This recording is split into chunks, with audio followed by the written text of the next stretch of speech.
Before we bring the jury in, let me inquire of counsel with respect to audiovisual. Are you going to be using your screen, I'm assuming? And Drew? Judge, I intended to take their record when they're done and plug it into my laptop at the light turn, so I'm not trying to drag this over here. All right, so both will be on right table, as far as I'm concerned. I'm going to do that now, so there's... I don't know if that's your screen or not, Paul. Oh, yeah.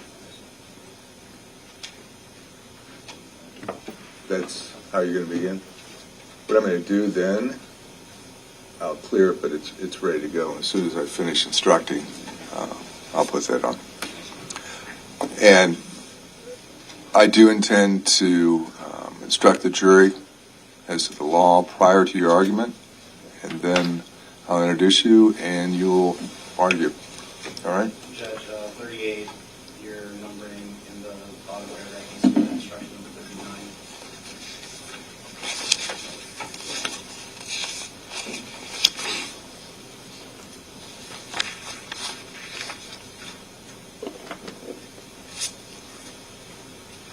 Thank you, counsel. All right.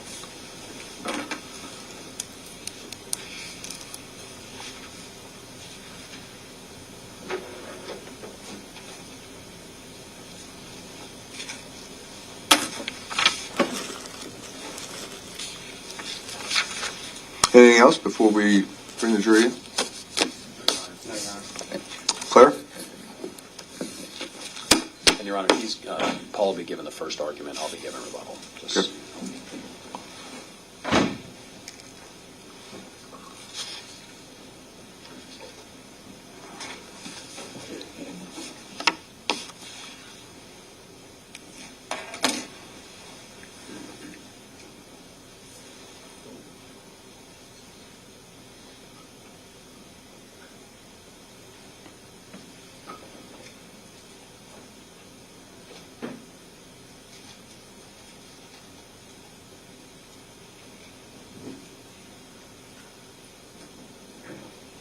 Can you say something to me, make sure I'm connected?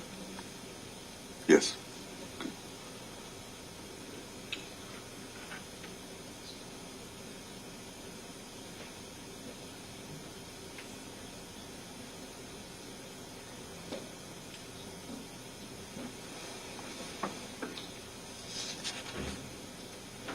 All right, please.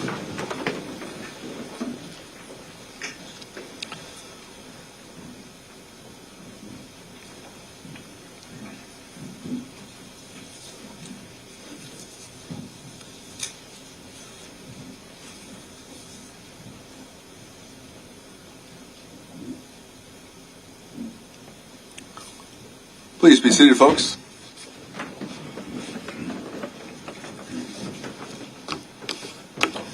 We're back on the record after our evening recess. Good morning, ladies and gentlemen.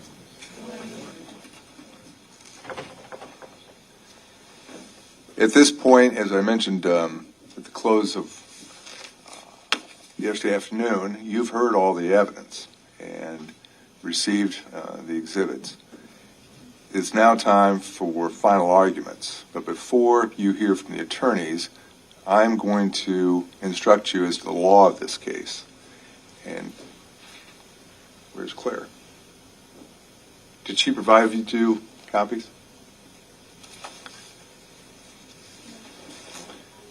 She's been so vigilant and been with me all. Tish, can you see if you can find her?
We're off the record, obviously, with Tish out of the room. But it seems in every trial there's some hiccups that I need to deal with. Claire, you have those instructions. Can you, at this point, hand copies of the instructions to members of the jury? And members, ladies and gentlemen, I have 6 or 7 copies made, so you'll have to look on by twos. Because how we have you seated, what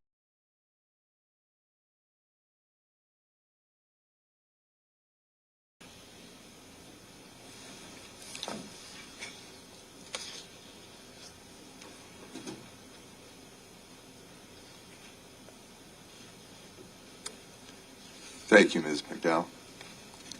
Ladies and gentlemen, I'm about to read to you the instructions as to the law and the verdict forms in this case. Members of the jury, in this case, the court gives you the following instructions. Instruction number 1. The trial information charges the defendant, Ivan Samuel Brammer, with the crimes 2, 3, theft in the second degree. Count 1, murder in the second degree, includes the lesser crimes of voluntary manslaughter, involuntary manslaughter public offense, involuntary manslaughter conduct likely to cause death or serious injury, assault causing serious injury, assault causing bodily injury, assault. Count 2, abuse of a corpse, does not include lesser crimes. Count 3, theft in the second degree, includes the lesser crimes of theft in the third degree, theft in the fourth degree, and theft in the fifth degree. Instruction number 2. The trial information is the document that formally charges the defendant with a crime and is merely the method by which the defendant is brought into the court for trial. It is not evidence. Instruction number 3. Ivan Samuel Brammer has entered a plea of not guilty. The plea of not guilty is a complete denial of the charges and places the burden on the state to prove him guilty beyond a reasonable doubt. Whenever I instruct you, the state must prove something. It must be by evidence beyond a reasonable doubt. If the state does not prove the defendant guilty beyond a reasonable doubt, your verdict must be not guilty. Instruction number 4. Ivan Samuel Brammer is presumed innocent and not guilty. This presumption of innocence requires you to put aside all suspicion which might arise from the arrest, charge, or the present situation of the defendant. The presumption of innocence remains with the defendant throughout the trial unless the evidence establishes guilt beyond a reasonable doubt. Instruction number 5. You must determine the defendant's guilt or innocence from the evidence and the law in these instructions. You must consider all of these instructions together. No one instruction includes all of the applicable law. Instruction number 6. Nothing I have said or done during the trial was intended to give any opinion as to the facts, proof, or what your verdict should be. Instruction number 7. The duty of the jury is to determine if the defendant is guilty or not guilty. In the event of a guilty verdict, you have nothing to do with punishment. Instruction number 8. The defendant has been charged with 3 counts. This is just a method for bringing each of the charges to trial. If you find the defendant guilty or not guilty on any one of the 3 counts, you are not to conclude the defendant is guilty or not guilty on the other counts. You must determine whether the defendant is guilty or not guilty separately on each count. Instruction 9. You shall base your verdict only upon the evidence in these instructions. Evidence is testimony in person or by deposition. Exhibits received by the court. You may examine exhibits closely, but be careful not to alter or destroy them. Stipulations, which are agreements between the attorneys. Facts may be proved by direct evidence, circumstantial evidence, or a combination of both. Sometimes during a trial, references are made to pretrial statements and reports, witness depositions, or other miscellaneous items. Only those things formally offered and received by the court are available to you during your deliberations. Documents or items read from or referred to which were not offered and received into evidence are not available to you.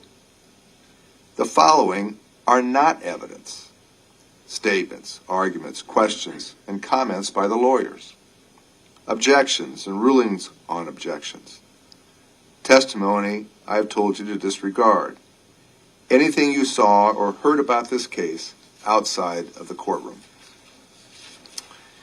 Instruction number 10. In considering the evidence, make deductions and reach conclusions according to reason and common sense. Facts may be proved by direct evidence, circumstantial evidence, or both.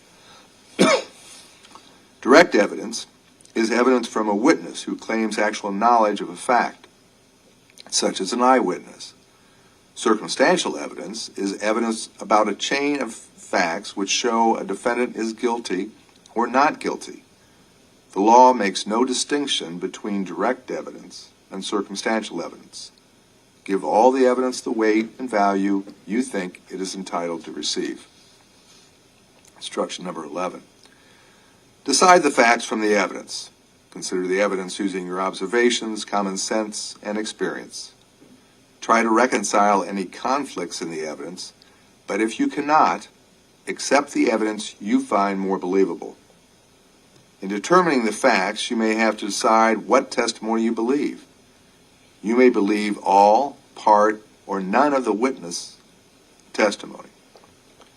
There are many factors which you may consider in deciding what testimony to believe. For example, whether the testimony is reasonable and consistent with other evidence which you believe, whether a witness has made an inconsistent statement, the witness's appearance, conduct, age, intelligence, memory, and knowledge of the facts, the witness's interest in the trial, their motive, candor, bias, and prejudice. Instruction number 12. Statements and questions by law enforcement officers and other investigators during interviews with the defendant are not evidence to be considered for their truth. The defendant's answers and responses to those questions and statements are evidence. Instruction number 13. Evidence has been offered to show Ivan Samuel Brammer made statements at an earlier time and place while not under oath. These statements are called admissions. You may consider an admission for any purpose. Instruction number 14. In this case, the defendant decided not to testify. The defendant is not required to testify, and no inference of guilt shall be drawn from that fact. The burden of proof remains upon the state to prove the guilt of the defendant. Instruction number 15. You have heard testimony from persons described as experts. Persons who have become experts in a field because of their education and experience may give their opinion on matters in that field and the reasons for their opinion. Consider expert testimony just like any other testimony. You may accept it or reject it. You may give it as much weight as you think it deserves, considering the witness's education and experience, the reasons given for the opinion, and all the other evidence in the case. Instruction number 16. The burden is on the state to prove Ivan Samuel Brammer guilty beyond a reasonable doubt. A reasonable doubt is one that fairly and naturally arises from the evidence or lack of evidence produced by the state. If, after a full and fair consideration of all the evidence, you are firmly convinced of the defendant's guilt, then you have no reasonable doubt, and you should find the defendant guilty. But if after a full and fair consideration of all the evidence or lack of evidence produced by the state, you are not firmly convinced of the defendant's guilt, then you have a reasonable doubt, and you should find the defendant not guilty. Instruction number 17. When two or more alternative theories are presented, or where two or more facts would produce the same result, the law does not require each juror to agree as to which theory or fact leads to his or her verdict. It is the verdict itself which must be unanimous, not the theory or facts upon which is based. Instruction number 18. To commit a crime, a person must intend to do an act which is against the law. While it's not necessary that a person knows the act is against the law, it is necessary that the person is aware he was doing the act and he did it voluntarily, not by mistake or accident. You may, but are not required to infer, a person intends the natural results of his acts. Instruction number 19.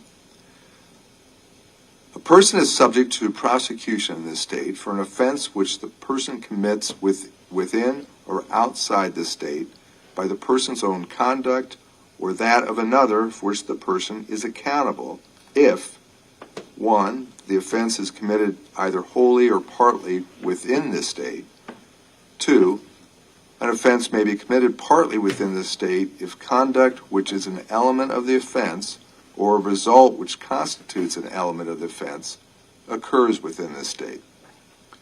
If the body of a murder victim is found within the state, the death is presumed to have occurred within the state. Instruction number 20.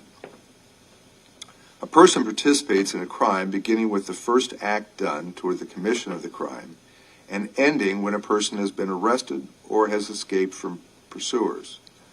A person participates in a crime regardless if he is successful in committing it. Instruction number 21. Under count 1, the state must prove all of the following elements of murder in the second degree. 1. On or about the 13th day of February 2023, the defendant assaulted Ilene Gowan. 2. Ilene Gowan died as a result of being assaulted. 3. The defendant acted with malice aforethought. If the state has proved all of the elements, the defendant is guilty of murder in the second degree. If the state has failed to prove any one of the elements, the defendant is not guilty of murder in the second degree. And you will then consider the charge of voluntary manslaughter explained in instruction number 24. Instruction number 22. Murder in the second degree does not require a specific intent to kill another person. Instruction number 23. Malice is a state of mind which leads one to intentionally do a wrongful act to the injury of another out of actual hatred or with an evil or unlawful purpose. It may be established by evidence of actual hatred or by proof of a deliberate or fixed intent to do injury. It may be found from the acts and conduct of the defendant and the means used in doing the wrongful and injurious act. Malice requires only such deliberation that would make a person appreciate and understand the nature of the act and its consequences as distinguished from an act done in the heat of passion. Malice aforethought is a fixed purpose or designed to do some physical harm to another, which exists before the act is committed. It does not have to exist for any particular length of time. Instruction number 24. The state must prove all the following elements of voluntary manslaughter. 1. On or about the 13th day of February 2023, the defendant intentionally assaulted Ilene Gowan. 2.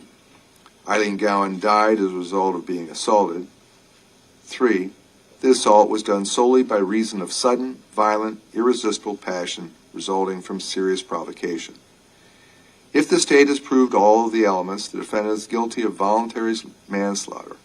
If the state has failed to prove any one of the elements, the defendant is not guilty of voluntary manslaughter, and you will then consider the charge of involuntary manslaughter public offense explained in instruction number 26. Instruction number 25. A serious provocation is conduct that would cause a reasonable person to have a sudden, violent, and irresistible passion. Passion is not sudden, violent, and irresistible if there is an interval of time during which a reasonable person would, under the circumstances, have time to reflect and bring his passion under control and suppress the impulse to kill. Words alone, however abusive or insulting, cannot be serious provocation. Instruction number 26. The state must prove both of the following elements of involuntary manslaughter, public offense. 1. On or about the 13th day of February 2023, the defendant recklessly committed the crime of assault. 2. When the defendant committed the crime, the defendant unintentionally caused the death of Ilene Gowan. If the state has proved both the elements, the defendant is guilty of involuntary manslaughter, public offense. If the state has failed to prove either of the elements, the defendant is not guilty of involuntary manslaughter, public offense, and you will then consider the charge of involuntary manslaughter, conduct likely to cause death or serious injury, explained in instruction number 27. Instruction number 27. The state must prove all of the following elements of the crime of involuntary manslaughter, conduct likely to cause death or serious injury. 1. On or about the 13th day of February 2023, the defendant recklessly assaulted Ilene Gowan. 2. The defendant did the act in a manner likely to cause death or serious injury. 3. By doing the act, the defendant unintentionally caused the death of Ilene Gowan. If the state has proved all of the elements, the defendant is guilty of involuntary manslaughter, conduct likely to cause death or serious injury. If the state has failed to prove any one of the elements, the defendant is not guilty of involuntary manslaughter, conduct likely to cause death or serious injury, and you will then consider the charge of assault causing serious injury explained in instruction number 29. Instruction number 28. A person is reckless or acts recklessly when he willfully disregards the safety of persons or property. It is more than a lack of reasonable care which may cause unintentional injury. Recklessness is conduct which is consciously done with willful disregard of the consequences. For recklessness to exist, the act must be highly dangerous. In addition, the danger must be so obvious that the actor knows or should reasonably foresee that harm will more likely than not result from the act. Though recklessness is willful, it is not intentional in the sense that harm is intended to result. Instruction number 29. The state must prove all the following elements of assault causing serious injury. On or about the 13th day of February 2023, the defendant did an act which was intended to cause pain or injury, or result in physical conduct which was insulting or offensive, or placed Ilene Gowan in fear of immediate physical contact, which would have been painful, injurious, insulting, or offensive to her. 2. The defendant had the apparent ability to do the act. 3. The defendant caused a serious injury to Ilene Gowan. If the state has proved all the elements, the defendant is guilty of assault causing serious injury. If the state has failed to prove any one of the elements, the defendant is not guilty of assault causing serious injury, and you will then consider the charge of assault causing bodily injury explained in instruction number 30. Instruction number 30.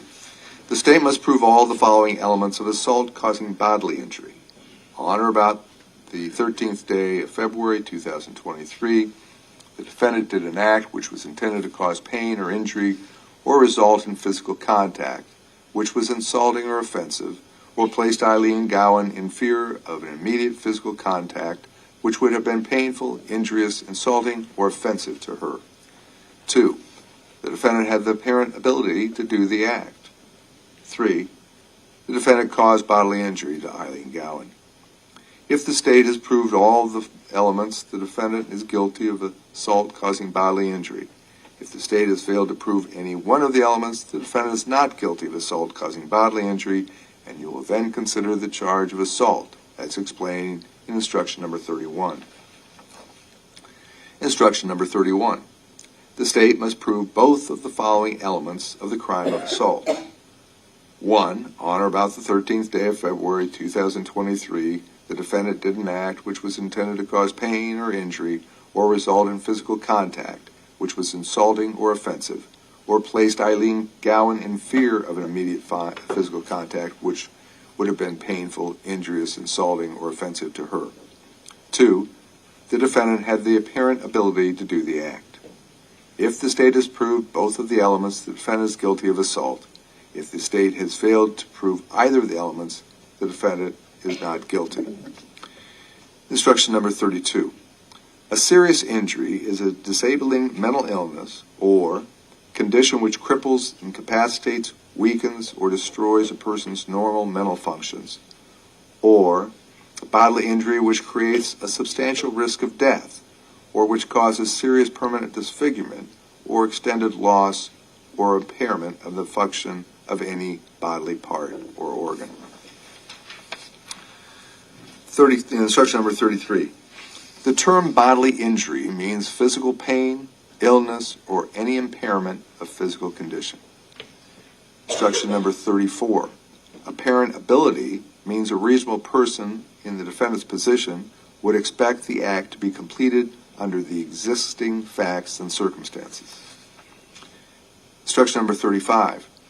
Specific intent means not only being aware of doing an act and doing it voluntarily, but in addition doing with a specific purpose in mind. Because determining the defendant's specific intent requires you to decide what he was thinking when an act was done, it is seldom capable of direct proof. Therefore, you should consider the facts and circumstances surrounding the act to determine the defendant's specific intent. You may, but are not required to, conclude a person intends the natural results of his acts. Instruction number 36. An assault is committed when a person does an act which is meant to cause pain or injury or result in physical contact which will be insulting or offensive or place another person in fear of immediate physical contact which would be painful, injurious, insulting, or offensive to another person, when coupled with the apparent ability to do the act. Instruction number 37. Under count 2, the state must prove all of the following elements of abuse of a corpse. 1.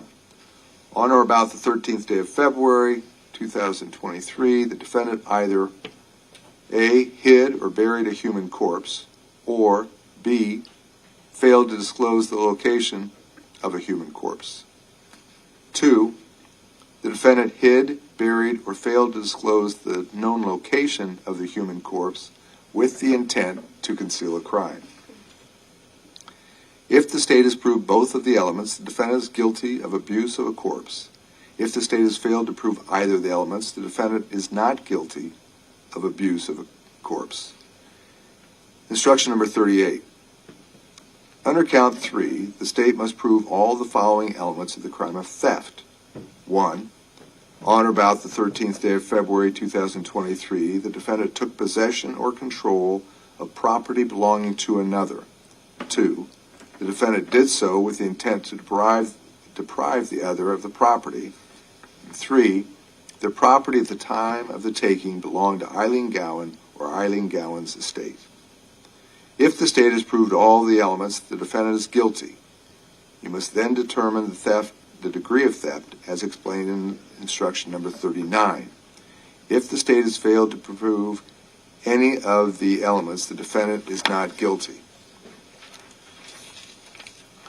Instruction number 39.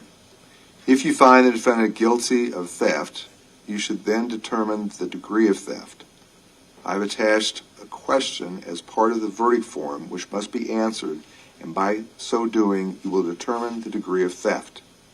In answering the question, the state must prove the value of the property taken. You will check the blank next to the appropriate value on the verdict form.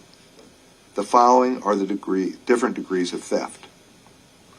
Property valued $300 or less is fifth degree theft.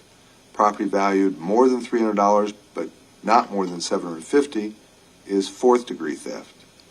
Property valued more than $750 but not more than $1,500 is third degree theft.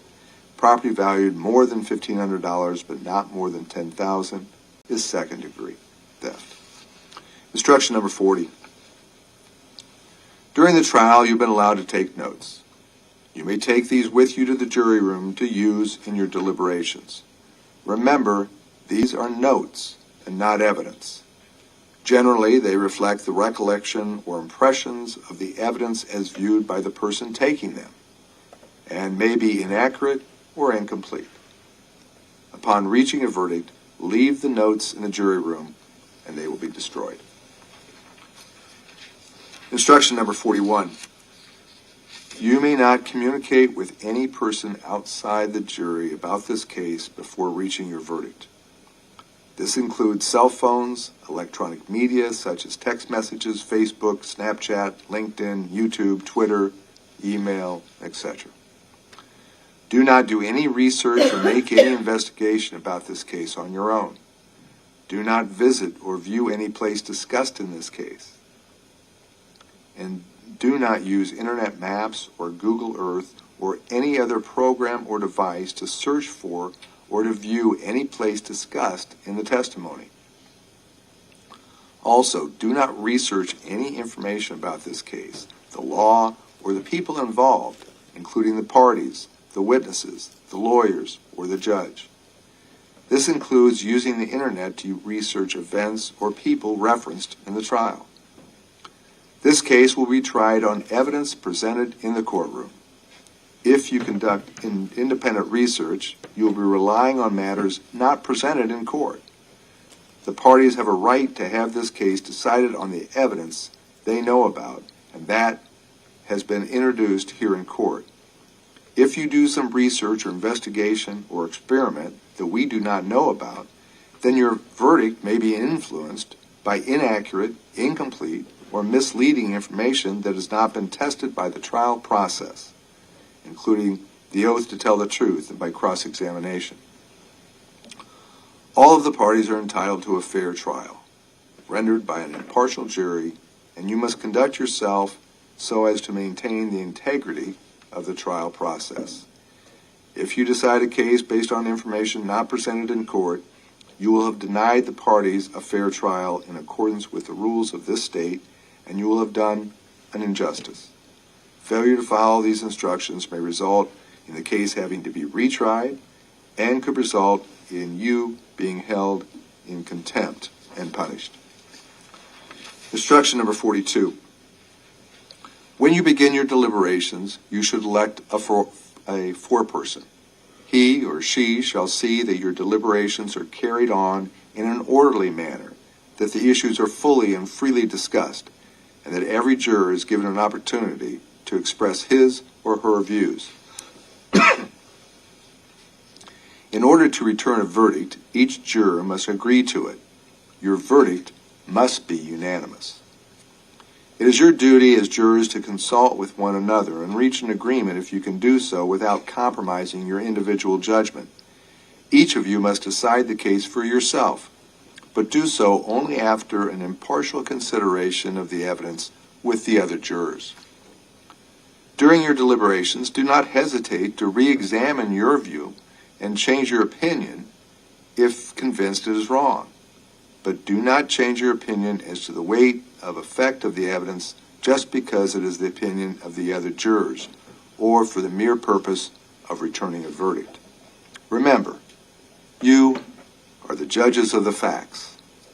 Your sole duty is to find the truth and do justice. Instruction number 43. I'm giving you 12 forms of verdict.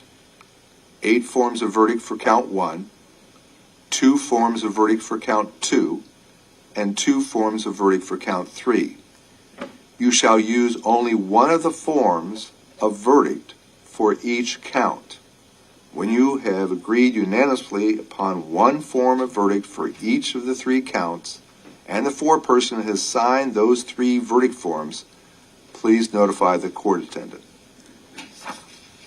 Dated this 17th day of November 2023.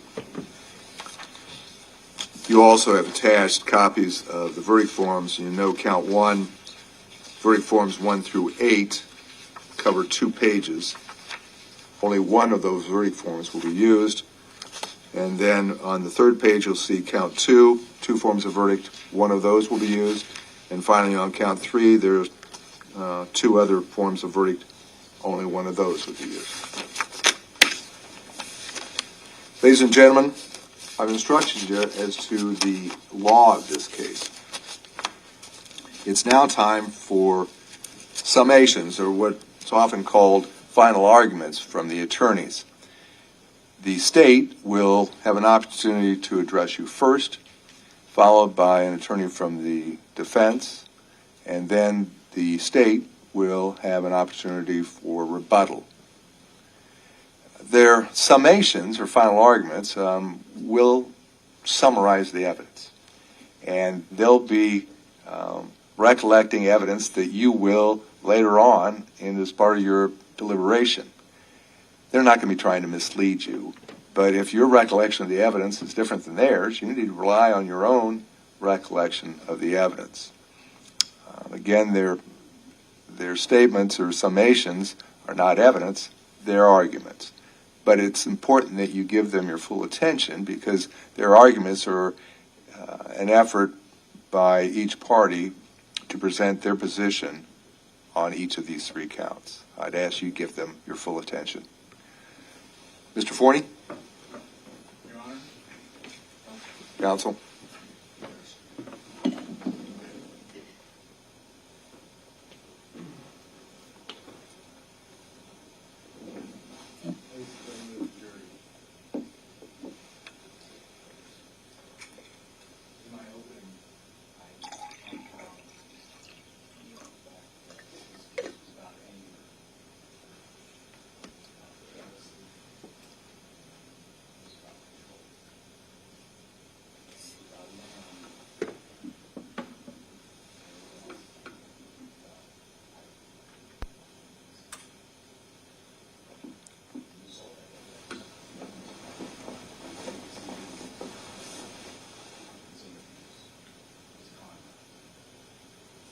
The story really begins not on February 13th, 2023, but it actually begins a few years before that.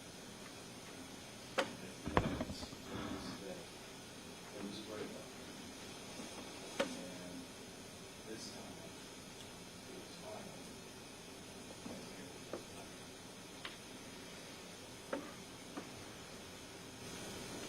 But what was different about it is that instead of Ilene going to a family member's house, like she had done in the past, she went.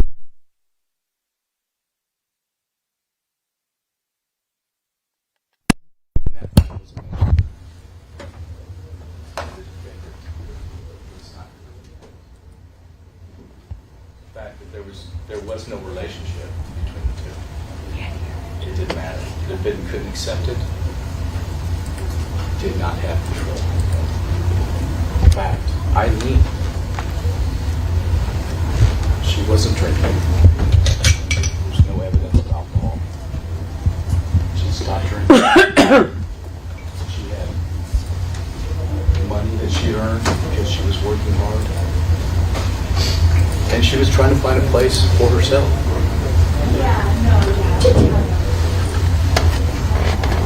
She trusted the defendant. Even though they were no longer seeing each other, she trusted the defendant because they had known each other for 1.5 to 2 years. And so that morning, on February 13th, 2023, takes Eileen up from Sugar. He drives off at 8:32 a.m. Eileen had no idea what was.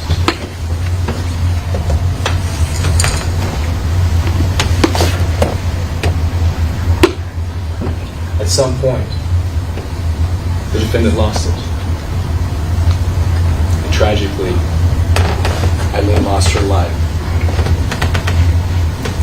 because of the defendant.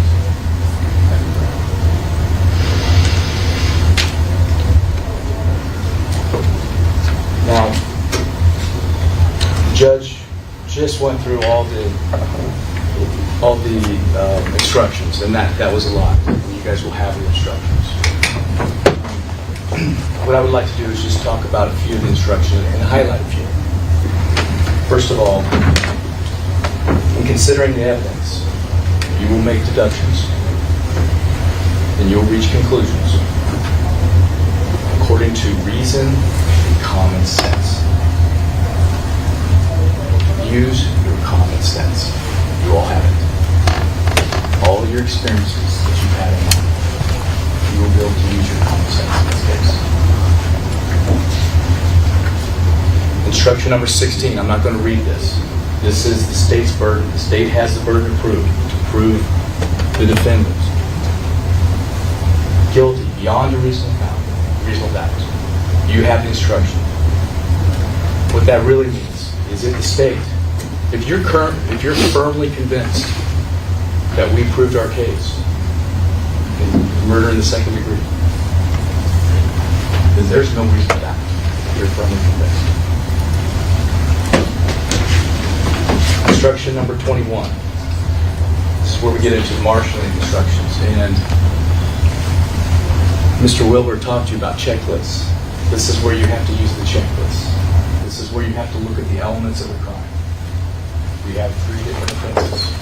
The first, count 1. The state must prove all the following elements of murder in the second degree. On or about the 13th day of February 2023, the defendant assaulted Eileen Gowan. The state proved that. 33 injuries on her body. Eileen Gowan died as a result of the assault. And the defendant acted with malice of forethought. We'll get into malice of forethought. But here is the thing. If you believe Dr. Baden's opinion that she was assaulted and that coat was grabbed and twisted up and choked her, neck compression, and it was held there.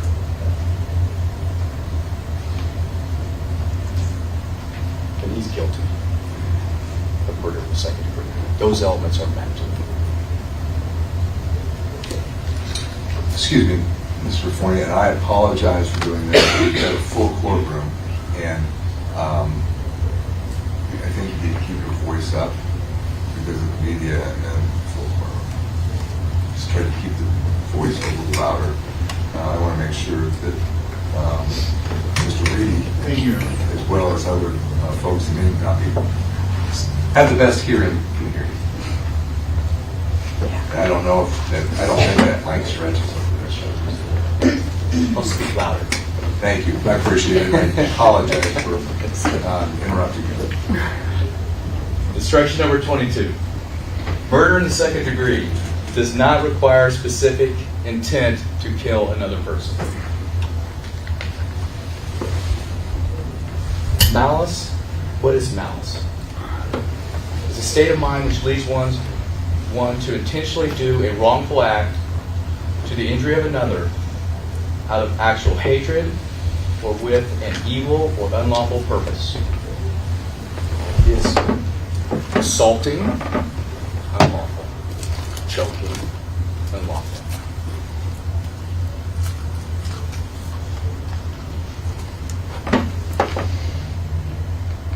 may be found from the acts and conduct of the defendant. All the acts that the defendant did that we've proven in this case. And the means used in doing the wrongful and injurious act. 33 injuries. 33 injuries. Malice aforethought. This is not a first-degree murder case. The state does not have to prove premeditation. Malice aforethought is a fixed purpose or design to do some physical harm to another which exists before the act is committed.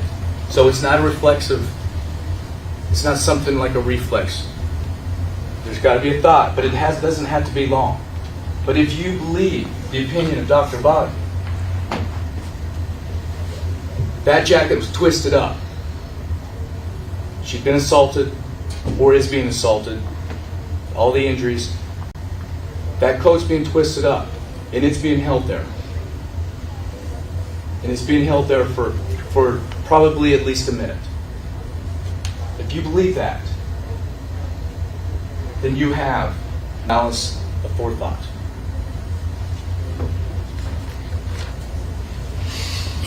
Instruction 37. This is the abuse of a corpse. On or about the 13th day of February 2023, the defendant either hid or buried a human corpse, or failed to disclose the known location of a human corpse. The defendant dumped Ilene's body in a ditch in a remote location where not likely to be found for a while.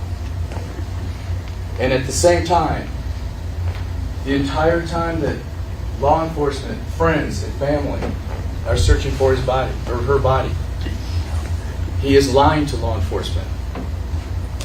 He is not helping them find her. He's doing the exact opposite. He's throwing off the scent. He's making it more difficult to find Ilene.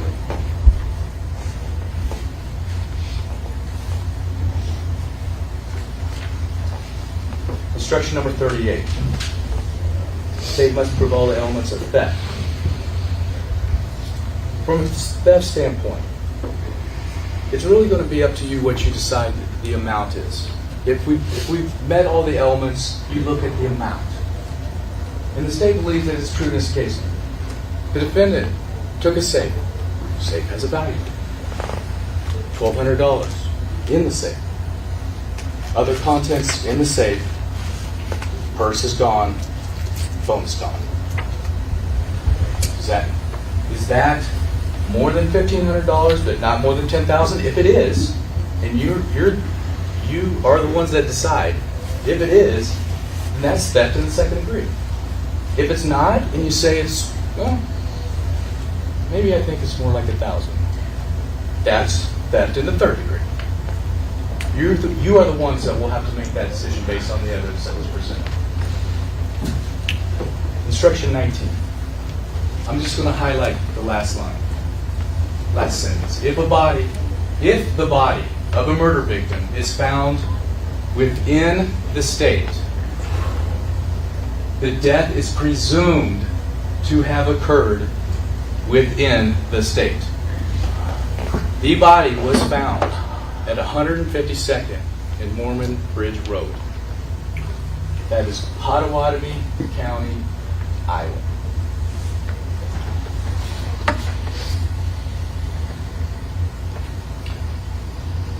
Instruction 13. Evidence has been offered to show the defendant made statements at an earlier time and place while not under oath. You saw interviews. You saw videos.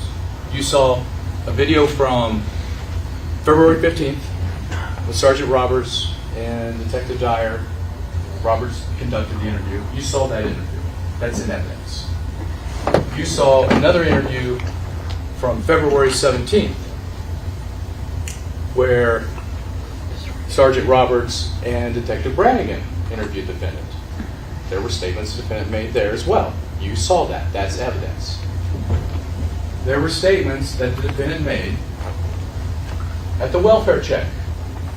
When Officer Boldra did a welfare check with the defendant, and again, made statements You have that evidence, that video. Now, you may consider any admission for any purpose, like credibility, right? So, in the first interview on February 15th with Sergeant Roberts, he says, I picked her up from Sugar's at 8:30. I took her to Mike Brockman's house. Then I went back to my apartment. Sometime later, I hear her knocking on my window. I think it's her. February 17th, story changes. Sergeant Roberts followed up on that. And Sergeant Roberts figured out he didn't go straight to Mike Brockman's house. No, he must have taken a different route because the video evidence shows something different. Well, February 17th, story changes. Credibility, story changes. It's the admission of the defendant. Now, the defendant picks up Ilene, 8:30, leaves at 8:32. Doesn't go directly to Mike Brockman's house. Instead, went to Dudley Court. Ilene had to pick up a save. Then after we did all that, I took her back to Mike Brockman's house. Dropped her off. Never saw her again. I get a knock on the window. I think it might be her. We did get video evidence from Dudley Court, so now we know they actually did go to Dudley Court. And they also went to Sherwood Apartments to see if she could rent a place.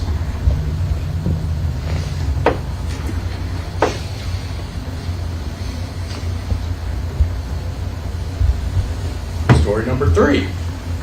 At this time, witnesses have testified that now we know that the defendant has gone into Omaha. We know he's going that direction. And she's confronted about it. Did you go to Omaha? No, I don't remember going to Omaha. Then later, yes, went to Omaha. Went to Omaha, went to go get cigarettes, went to Carter Lake to fool around. Then I took her back to Mike Brockman's house, dropped her off, never saw her again. She came knocking on my window. Story changed again. Those admissions, those you can consider that for any purpose in this case. Let's talk about some of the witnesses that did testify in court over this last week. Nicole Shipman. Nicole, she is the daughter of Ilene. Nicole last spoke with her mom at 8:06 a.m. while her mom was at Sugar's. Her mom had just finished her cleaning shift. This was on February 13th, 2023. She always keeps in contact with her mom. She has great communication with her mom. Didn't have any communication with her later that day, and something wasn't right. Because that's not like her mom. On the 14th, she reports her missing. She says, I've got to go to law enforcement. We've got to report this. Report is made on February 14th. The defendant and Ilene also both lived with Nicole. So Nicole knows that relationship very well. And I believe she talked about it being an off and on again. It was unhealthy. But she knew the relationship well. She also witnessed her mom accessing her safe. And that's important because she testifies about the safe, but she testifies about how her mom opens the safe. It's a key. It's not a combination, it's a key. She uses a key to open up that safe, which is important detail. And she also talks about Ilene when she went to go purchase a diamond stud earring. And that diamond stud earring was for the defendant, Ivan Brammer. It was Sinley.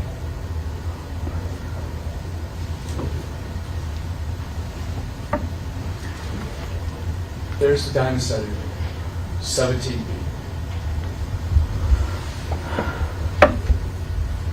We'll come back to another slide, but with Justin Brammer is the son of the defendant. Justin Brammer also happens to be in a relationship with Nicole, so they live together. Justin had some important testimony. He did talk about the fact that his dad told him the story about picking Ilene up from Sugar's and driving straight to Mike Brockman's house. So that corroborates some of the evidence that you've heard. He also talked about the defendant not dropping Ilene off in the driveway because some black hose was in the driveway.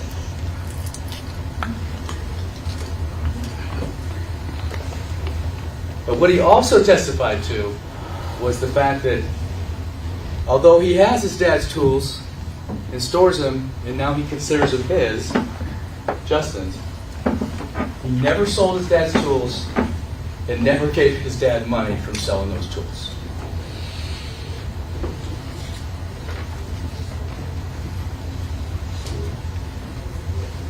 $225. The defendant takes that sentimental earring while Ilene is missing and pawns it for $160.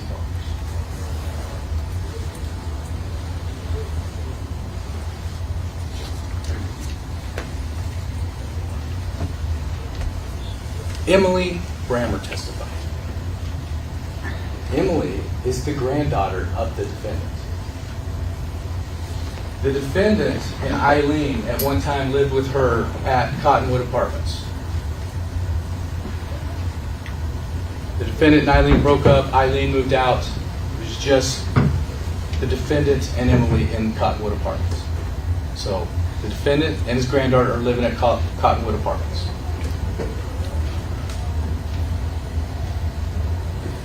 She testified that when they broke up this time, it was final. That was it. It was final. She also testified that when Ilene was missing, she saw the defendant with Ilene's phone. And she described the phone with a pink case. And she further stated that she knew that phone because she had held that phone before in her hand.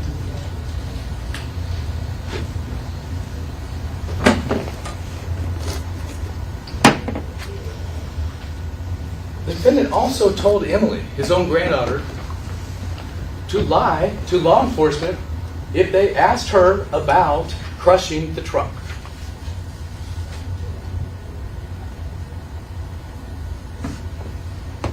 She testified about some of the behavior of the defendant during the period that Ilene was missing. He was angrier. He drank more. He lost weight. He quit his job.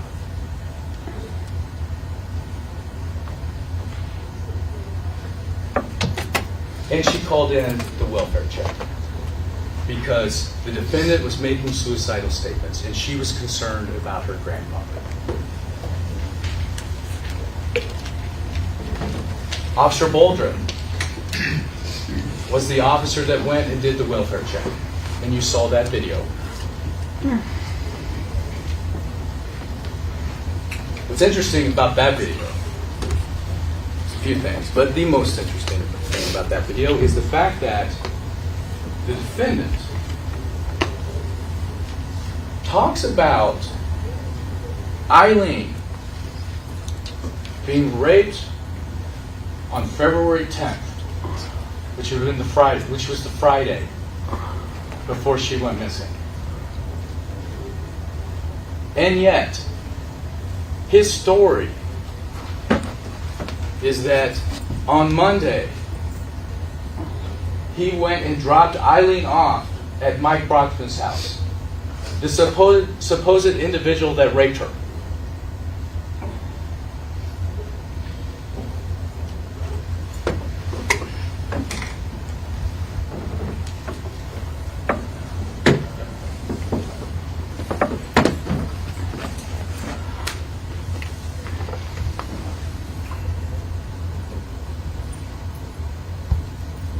He talks on the phone. My name's Ted Robinson. So Where you got the phone number? I was running to you. Yeah.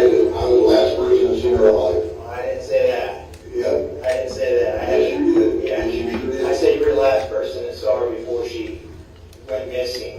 So that's why it was important for us to talk to you. So you said that on the phone. I said, no, I didn't. I want to.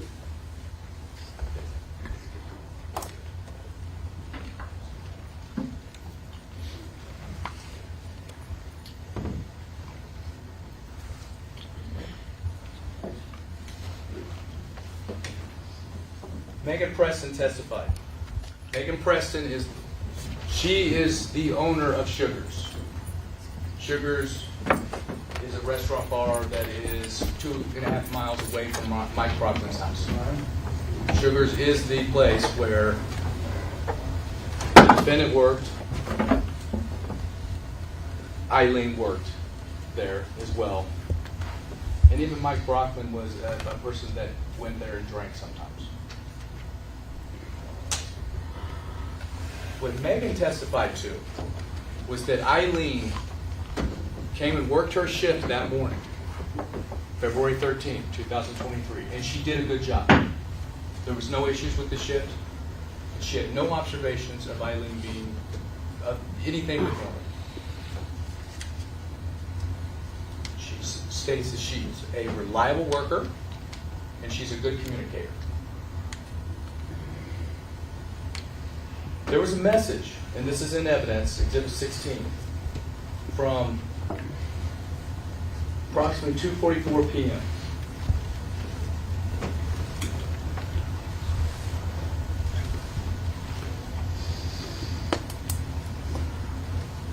Megan, who has Ilene in her phone as Ilene Cleaning Lady, Megan worked that shift, and she was ready to go home. And Ilene was supposed to show up at 2 o'clock for a shift, but she never showed. So she's sending messages. She's trying to find where Ilene is because she needs Ilene to come in. At 2:20, she sends a text message to Ilene saying, "Where are you?" And the response back comes at 2:44, "I'm done, leave me alone." She testified that that's all.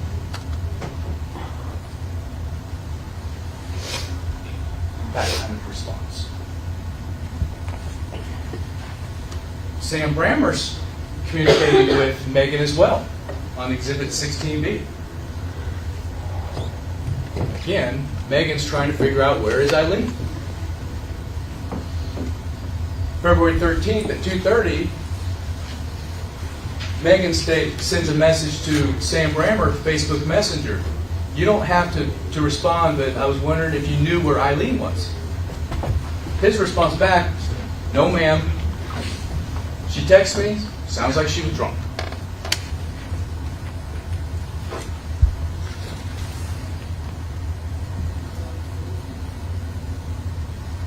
Megan also provided video for us. And she testified to that. She provided the video that shows the defendant pulling up to Sugars and Ilene leaving with the defendant at 8:32 a.m. in the morning. She also provided video that shows Ilene walking in at around 8:30 into the entrance of Sugars, and she appeared to be walking normally. She also provided video of Mike Brockman coming down later at night and dropping off Ilene's belongings, just like he testified to.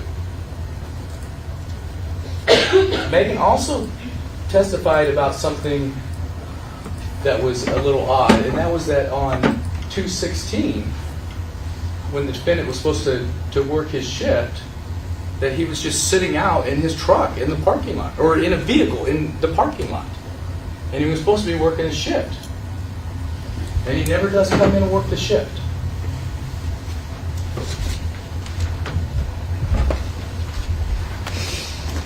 Mike Brockman testified. Mike Brockman, straight shooter. He said he allowed her to stay a couple days. Videos from Sugars corroborate his story. Everything that he said is corroborated.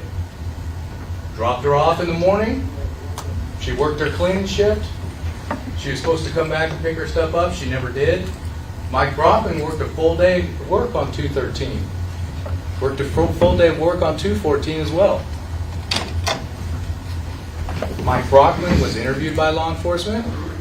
His phone was dumped by law enforcement. And his appointment was verified. His boss, Marcia Delahoy, came in and testified to Mike Brockman working those 2 days. And moreover, she testified that when he would run to go get parts, that he would only be gone to 40 minutes at a time. Mike Brockman had no relationship with Ilene. He was just helping her. Carol Martin is Mike Brockman's landlord. She lives 2.5 miles away from Sugars out on Railroad Highway. She lives on a small little farm. She's got horse stables there. Mike Brockman rents the bottom space of her house. He has his own entrance in the back, like she testified to. First of all, she had no idea about a black hose in the driveway. There was never a black hose in the driveway. And she also said that when strangers come to her property, her dogs bark. And she was there in the morning on February 13th, 2023. The defendant is saying that he's dropping Ilene off at Mike Brockman's house that morning. This evidence is to the contrary.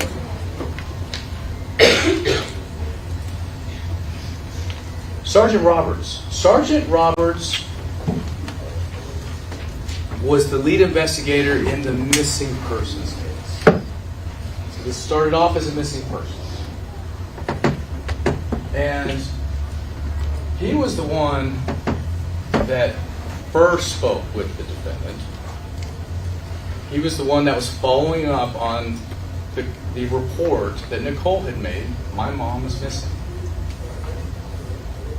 He interviews the defendant on 2/15, which is less than 2 days from when she goes missing.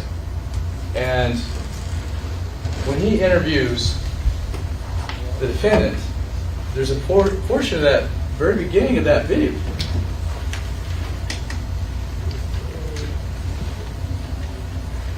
where the defendant comes in and tries to say that the officer, Sergeant Roberts, said that he was the last person to see her alive. The sergeant he talked to on the phone, my name's Ted Roberts, I'm sorry. Whatever you got to do, I was the last person to see her alive. I didn't say that. Yep. I didn't say that. Yes, you did. Yeah. Yes, you sure did. I said you were the last person that saw her before she went missing. Last person to see her alive. It's been gone for 2 days.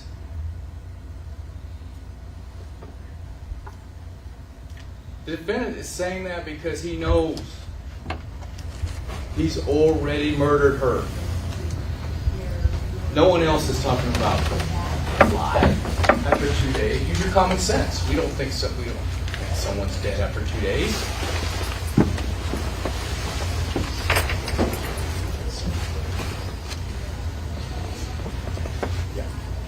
If you could, I just need to know what went on Monday morning. What happened Monday morning with you? She's asking, Okay. and want to know if I would come get her, because one of her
defendant says, when he drops her off at my progress, goes back to his apartment, and then he receives a text from Ilene. A text from Ilene. Ilene is somewhere else. He's at his apartment. We'll come back to that. Sergeant Roberts followed up and realized that this isn't anything. He was like interviewed or something not right about this. Not trying to corroborate his story, and videos aren't corroborating the story. Detective Dyer, he was part of this interview. Detective Dyer, I don't recall him asking a single question, but he was there. But Detective Dyer came in and testified. Detective Dyer went and picked up the defendant and brought him to the station to do the interview on February 15th, clip that you just saw. And after the interview was over, Detective Dyer takes the defendant back to Cottonwood, back to his place, where he lives, his apartment. And one thing that Detective Dyer notices that caused attention is that the defendant, when he gets out, he walks directly over to the dumpster and just looks into it and then walks away.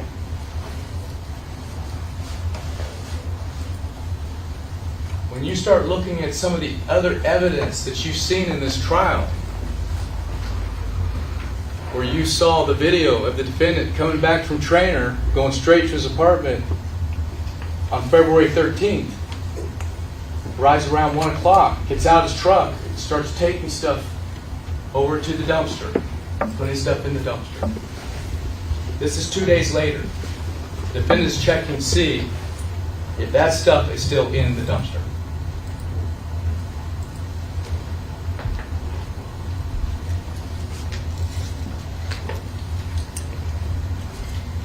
Detective Ron Brannigan.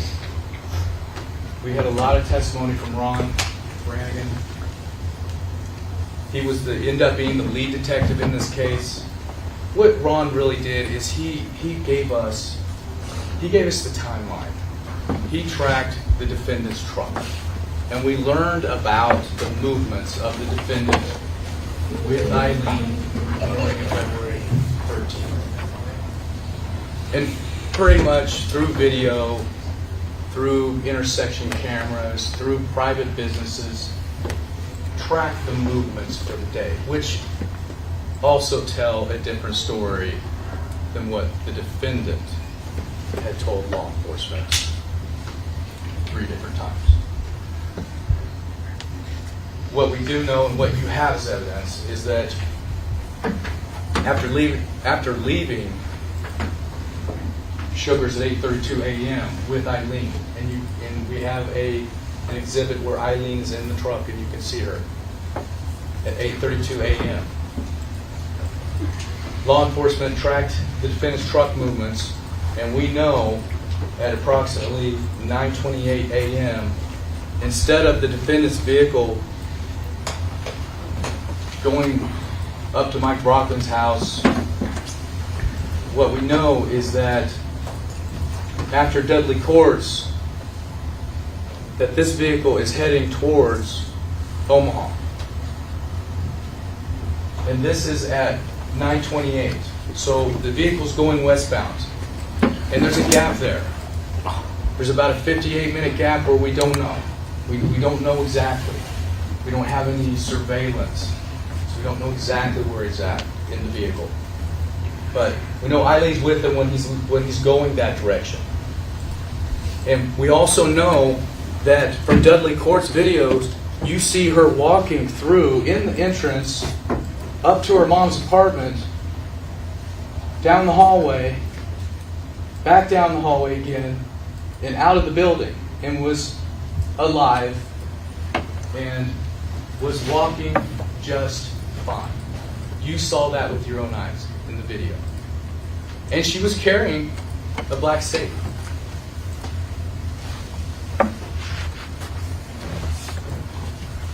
we also know, and what you saw as evidence, is you saw the defendant's vehicle come back into Council Bluffs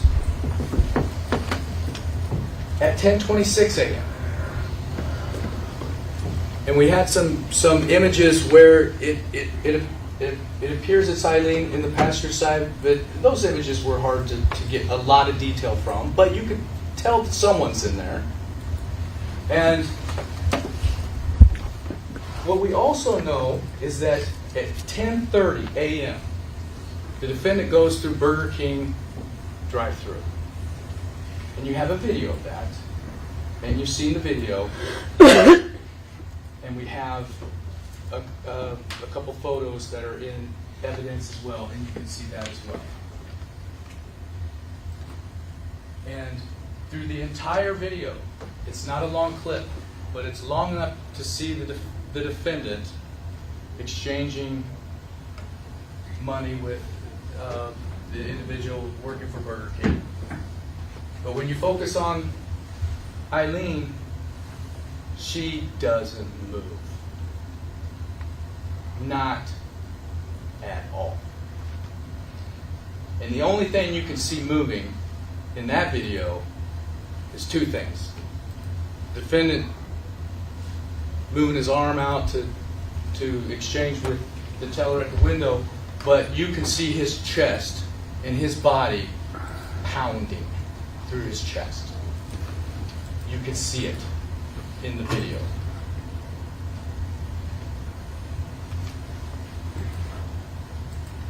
He has already assaulted her. He doesn't know what to do with her.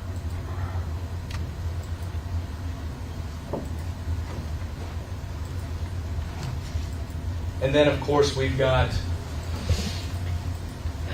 the defendant eastbound heading out to Trainer, 14 miles away from Council Bluffs. And we know he's out there because we have video of it. Have him going out and have him coming back. Never in any of the stories to law enforcement going to Trainer. Not once. In fact, when he's confronted about it, didn't have an explanation for it. His story was conforming as law enforcement confronted the defendant about some of the other surveillance footages. In knowing his location, his story kind of changes to conform with it. Like, for instance, I wasn't in Omaha. Well, we have you in Omaha. Okay, well, yeah, maybe I was in Omaha. 4 Aces getting cigarettes. Story conforms. When asked about Trainer, there was nothing. And then, of course, he comes back to Cottonwood Apartments around 1 p.m. and he pulls into his normal parking spot, and we have a pretty lengthy video of the defendant dumping items into the dumpster and then just in his truck for several minutes.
carrying a bag that's got an item in it, and it's a safe. And he's walking over to the dumpster, and he dumps it in the dumpster, and then he walks back with what? A bag. Got rid of it, came back to his truck. Officer Wright, he testified that he was the one that pursued the defendant on February 21st when the defendant was with law enforcement. You saw the video of it. You saw the defendant. Eventually, the defendant was arrested on February 24th, but importantly, the truck. You got to see a video of the truck. And you got to see a vehicle that appeared to be running just fine.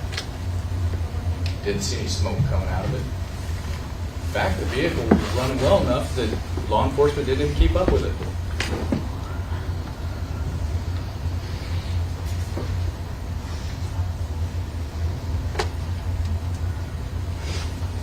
Come back to that. Sergeant James Doty. Sergeant James Doty testified that reported to be $1,200 in Eileen's black safe. He also interviewed the defendant, and the defendant admitted that there was between $600 and $700 in the safe. Sergeant Doty also followed up on the bank deposit. And 2 days after her disappearance, a $1,200 cash deposit went into his bank. You saw the video. You saw the evidence of it. There's a deposit slip for it. $215, $1,200.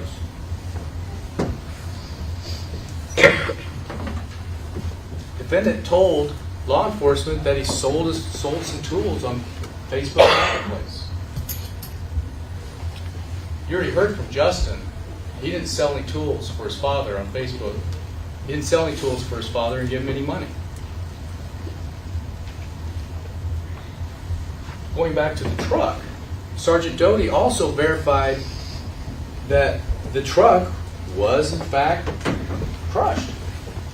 Lakeside Recycling. Interestingly enough,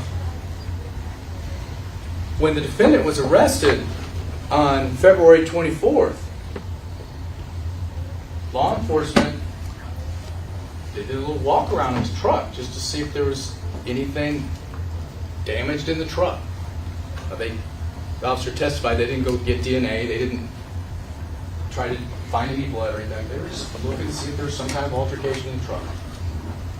Appeared to be normal, they didn't do anything else with it. Defendant gets arrested, goes to jail, bonds out the next day, and what does he do? He goes and crushes his truck. A truck that appeared to be running fine in the video that you saw, and he crushed it for $750.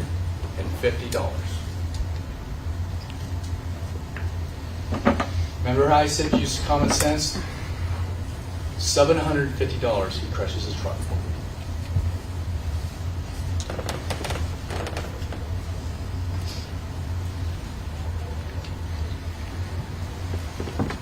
And wants to make sure the truck is crushed.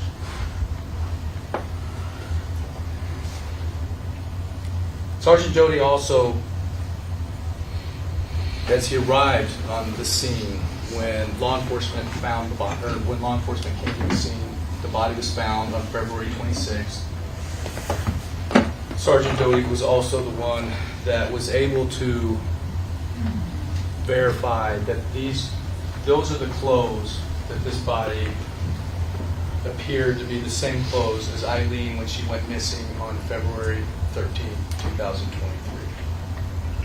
So he was able to connect the missing persons case to the deceased body that was laying in a ditch 2 weeks later out at 152nd and Old Norman Bridge.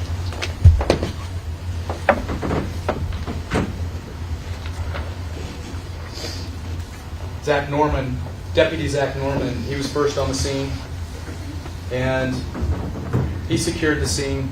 He's the one that called Sergeant Doty, and he testified as to his observations of the body, and his observation was there was some kind of ligature mark on her neck.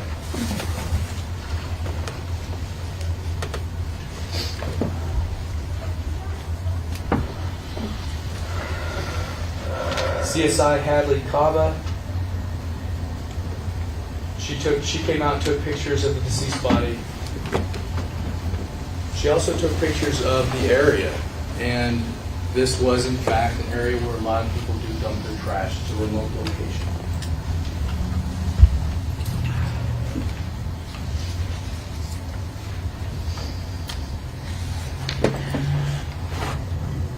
You heard testimony from Special Agent Nathan Houck. He was the FBI individual that presented the cast report. And there was a lot of information on that, a lot of technical information. But what we can distill from it is that both phones were together on February 13th. They were traveling together as well. And we would expect to see that in the morning, because we know from the evidence that the defendant is traveling. We know the defendant picks up Ilene, and they're traveling together. And we know his direction at this point, so we expect to see the phones at that point. But what we also learn is that the phones are together and traveling together when they're not supposed to be together. Remember the evidence. The defendant says he dropped her off at Mike Brockman's. He goes to his apartment. At some point she texts him. Why are the phones together the entire time? Because he has her phone. And they're traveling together. And this evidence shows that.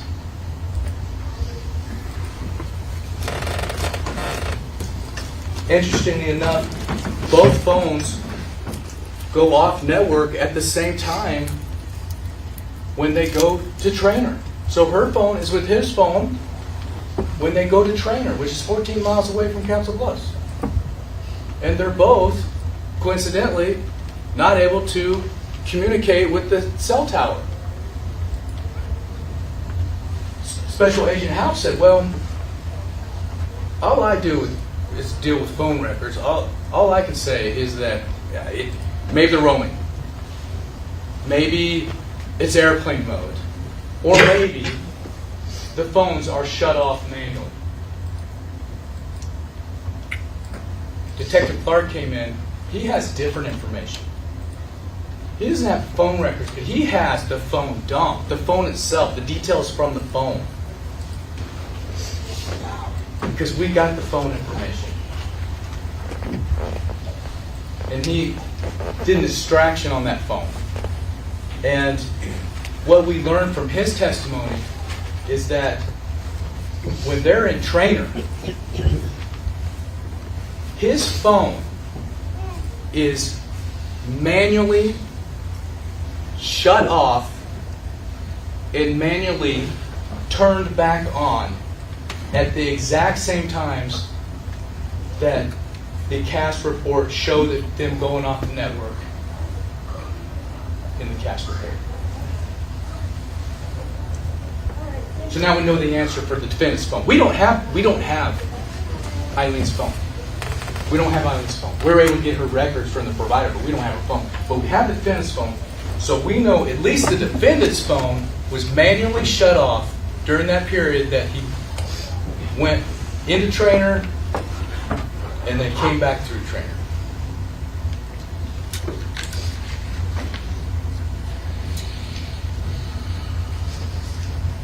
Dr. Kelly Cruz. What did we learn? Good techniques. Good procedure. Good documentation. good supplemental testing. It was a good autopsy. Dr. Cruz says the body just doesn't tell me enough. It doesn't tell me enough to support the conclusion of cause or manner of death. But she also testified that she's maybe only had 5 to 10 asphyxiation cases. Dr. Bodden, on the other hand, he agrees with the mechanisms. They both agree on the mechanism. They both agree on the physical findings. But he believes the body tells a different story. He's done over 20,000 autopsies, and he's also done hundreds of asphyxiation cases. You have 2 opinions. There's actually 3 opinions, and it's the most important one. It's yours. Those 2 doctors, experts, don't have all the facts. You do.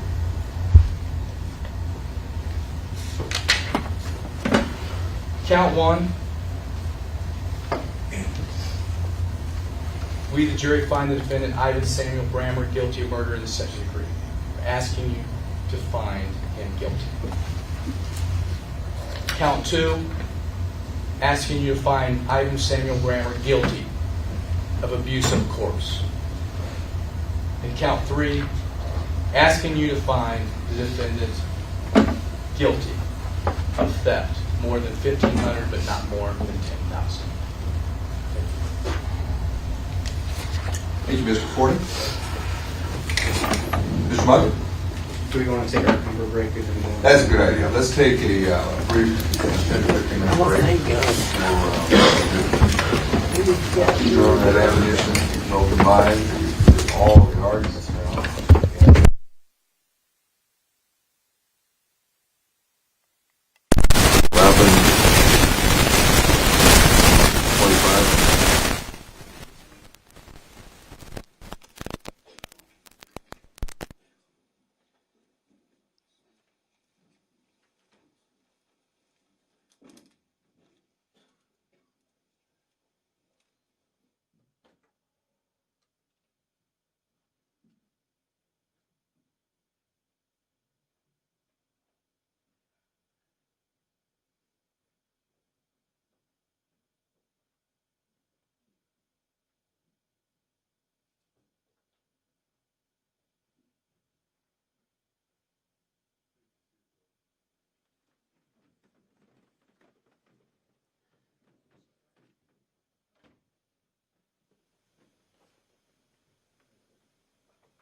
There's your 5 W's, so that must be your screen.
Please be seated, folks.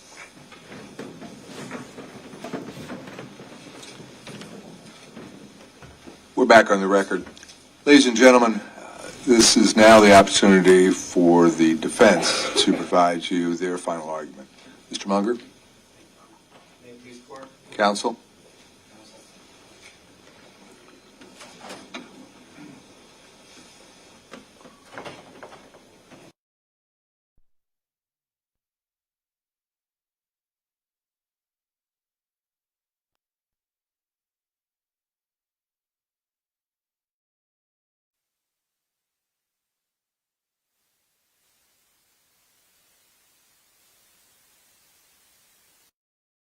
And I say that right, so thank you very much.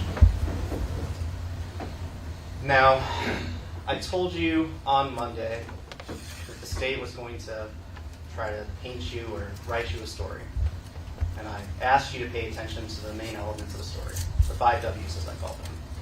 Who, what, where, why, and then how. The first thing that I wanted to start talking about was the jury instructions before I get into that. And each time we come back to my main slide, I have a snippet of the reasonable doubt instruction that you have, which is instruction number 16. That after a full and fair consideration of all the evidence in the case, or lack of evidence produced by the state, if you are not firmly convinced of the defendant's guilt, then you have a reasonable doubt and you should find the defendant not guilty. Now, Mr. Forney talked about some of the jury instructions, but I wanted to kind of highlight them from my end.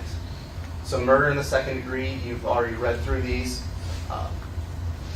Based upon the state's case, I do not believe that, one, this happened on February 13th, that two, Ms. Gowan died as a result of being assaulted by the defendant, and three, that the defendant acted with malice aforethought. And if the state failed to prove any one of these elements, just one, if they fail to prove it, then you must find Sam Brammer not guilty of murder in the second degree. Mr. Forney also touched upon malice, instruction number 23, and you all have that, and you will have that with you back in the jury room. I wanted to highlight for you all that it is an act done out of hatred or with an evil purpose. And this has to occur while committing the alleged crime of murder in the second degree. This has to be an act done with so much hatred and such an evil intent that you must find Sam Brammer guilty of murder in the second degree. And ladies and gentlemen, they just don't have that. The second counts, instruction number 37, abuse of a corpse. Again, the defendant says, or the state says, on or about February 13th, that the defendant either hid or buried a human corpse or failed to disclose the known location of a human corpse, and that he did so with the intent to conceal a crime. I submit to you, again, the state has not proved beyond a reasonable doubt that the defendant has satisfied either one of these elements. And again, we'll talk about that a little bit more throughout my closing. Count number 3, instruction number 38, is theft in the second degree, is what he's initially charged with, but you have also the lesser included of that. That the defendant took the property of another, and that he intended to permanently deprive them of that property.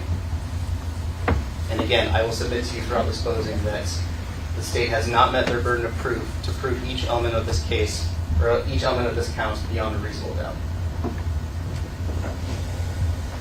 I had the snippet, which is the last paragraph of the reasonable doubt instruction on my home screen, but this is the full one, and again, you all have it. But I want you to remember what we talked about during jury selection. That a reasonable doubt is not all doubts, but it has to be of such a nature that you are firmly convinced that the state has proved their case beyond a reasonable doubt and the defendant is guilty of these counts. Remember, we talked about the Tylenol example, how if you'd be a little bit hesitant, you would not give that Tylenol to your family. So when you are considering all the elements under all these charges, you must be convinced beyond a reasonable doubt. And if you are not firmly convinced and you hesitate, then you have a reasonable doubt. And I want you to consider that this morning and well into the afternoon when you're deliberating. Mr. Forney showed you the verdict forms. The verdict forms I would like to highlight for you all are number 8, number 10, and number 12, which is finding Mr. Brammer not guilty on count 1, count 2, and count 3, respectively.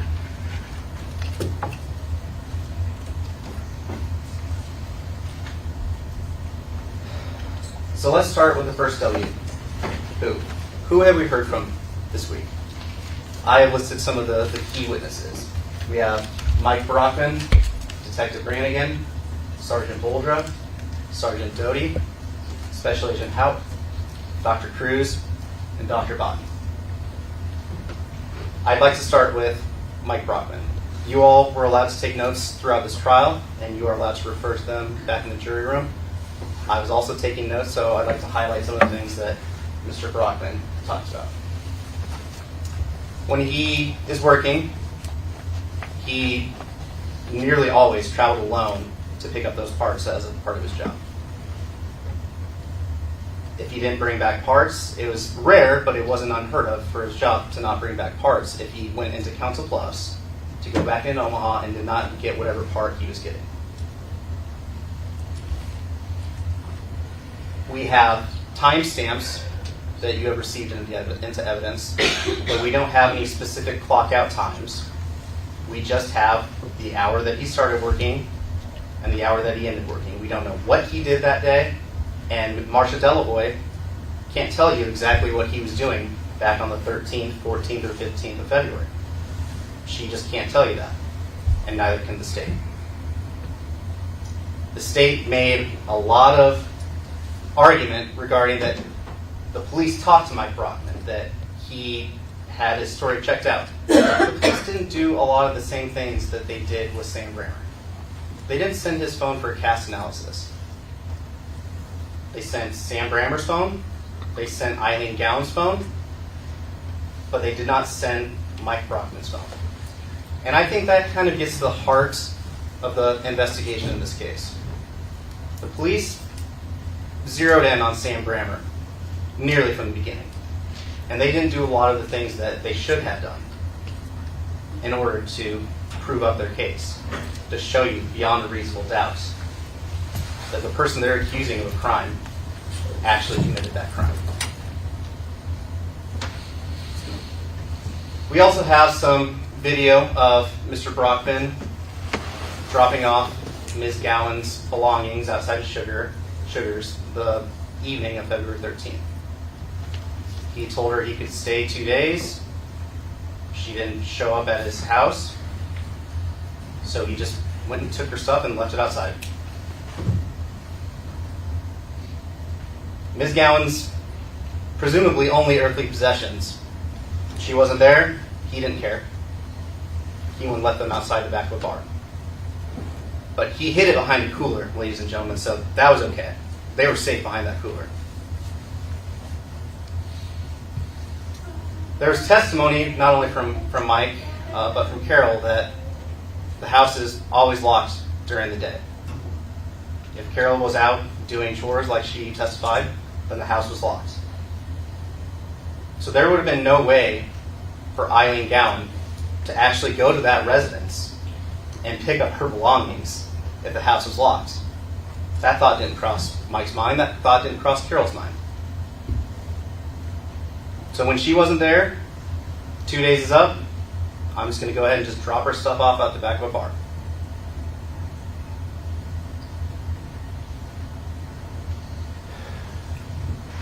We heard a lot of testimony from Detective Brannigan, and I'm going to get into that here in a little bit. We heard testimony from Sergeant Boldra. Sergeant Boldra was the officer that was wearing the body cam during the welfare check of Sam Brammer on February 19th. Ladies and gentlemen, Sergeant Boldra voiced concern over Sam Brammer, but if you remember towards the end of the video, they really just wanted to talk to Sam Brammer again. They talked to him on the 15th, they talked to him on the 17th, they had him again on the 19th, and he was told, you are going to be committed whether you like it or not. Now you can go freely with us and we'll give you a ride, or you're coming with us, but he was going to be committed that night.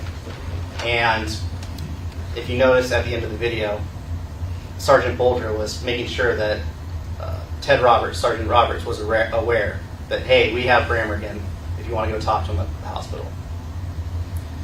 You also noticed in the video that while Sergeant Boldra was blocking up Mr. Brammer's truck before he took him to the hospital, that he had his flashlight, he was looking around inside, looking for a phone that Mr. Brammer was requesting. He testified he didn't see any blood. He didn't see anything out of the ordinary. Remember what Dr. Cruz said during her testimony. The laceration on Ilene Gowan's scalp, the one that reached the outer table of her skull, didn't fracture her skull, but it left a little bit of a dent on her skull. While it was on her head, it would have produced a lot of blood. I asked her, are we talking about a liter of blood, like the amount that a person would donate if they're donating blood to like the Red Cross? She didn't give us an exact amount, but she said a lot of blood. And Sergeant Boldra had the opportunity to be inside that vehicle on the 19th. He didn't know one thing that was suspicious or wrong, including any blood. Detective Fletcher also had the opportunity to look inside defendant's truck a couple of days later. He didn't notice anything such as blood or anything else in that truck. He didn't notice anything suspicious. The thing is, in this case, they never asked Sam if they could actually go in his truck to look around. He cooperated. He gave 4, 5, 6 interviews. He gave him his phone to do an extraction. He repeatedly said in interviews, check my phone. I don't remember where I was, but you can check my phone and you'll know where I was. Law enforcement did not look inside that vehicle. And whether it was by consent or by some other method, if they wanted to, they surely could have.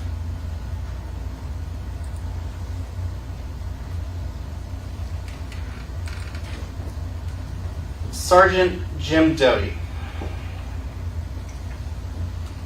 I made sure to take some notes, and again, these are just my notes.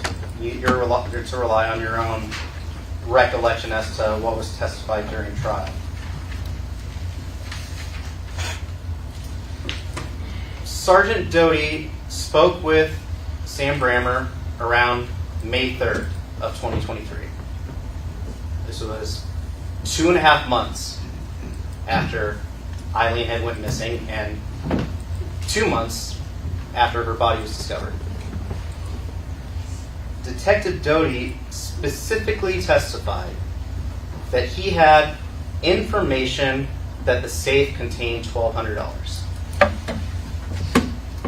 You have in your jury instructions that statements from officers during an interview with the defendant are not to be considered evidence. The only thing that we know about that safe is Detective Doty or Sergeant Doty stating, "I have information." He didn't tell us who. He didn't tell us when. He didn't tell us where. He didn't tell us any of those things. The last time the state showed you testimony or evidence that someone actually saw what was in the safe was from Nicole Skipper, Christmas 2022. A couple of months before this.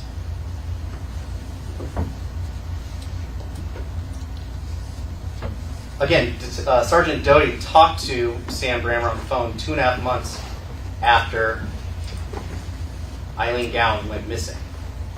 And the fact that Mr. Brammer stated, my son sold some tools for me on Facebook Marketplace.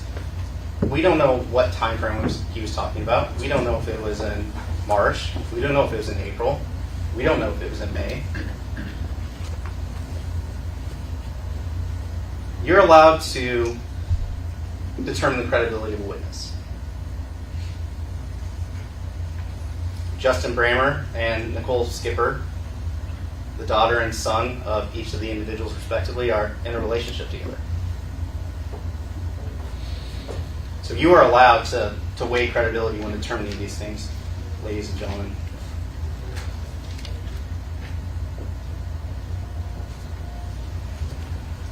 Special Agent Hope. He had a pretty well-rehearsed testimony. He's obviously given that testimony before. He'd like to enlighten you all that they've helped exonerate 6 people, in the United States in the 13 years that the program's been around. So he told you that he can only interpret the data that he received. And the data that he received was from the historical cell site information provided by the service provider, in this case, T-Mobile. That's all I can do, and he didn't try to testify about anything else. And just as the state said a little bit ago, the cell phones were traveling together in accordance with the video evidence that morning. There's no doubt about that. You shouldn't have any problem with that. I don't have any problem with that. Mr. Brammer drops Ilene off in the area of Mike Brockman's residence around 11 a.m. on February 13th. Just because Ilene's cell phone may have been left behind in the truck, an old 1999 Ford pickup, does not mean that her or her deceased body was traveling in that truck. That is only the cell phone, and that is the only evidence that you have.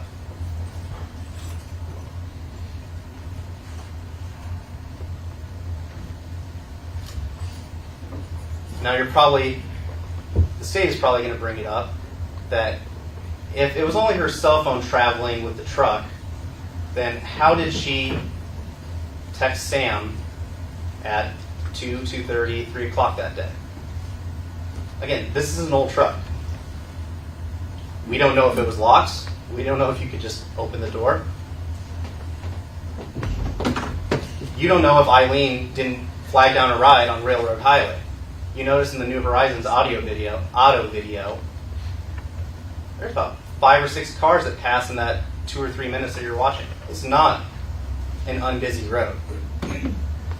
So the fact that the state's going to tell you there's no way she could have got a ride. She didn't have her cell phone. She couldn't have contacted anyone. It's definitely not outside the realm of possibility that she could have flagged down a ride. Gotten into Sam's truck and got her phone. The state has to prove their case beyond a reasonable doubt. And you know that there are more than one possibility that it could be involved with that cell phone. Dr. Kelly Cruz, I will talk about a little bit more, but you heard what she had to say. She is an unbiased witness from Iowa State Medical Examiner's Office.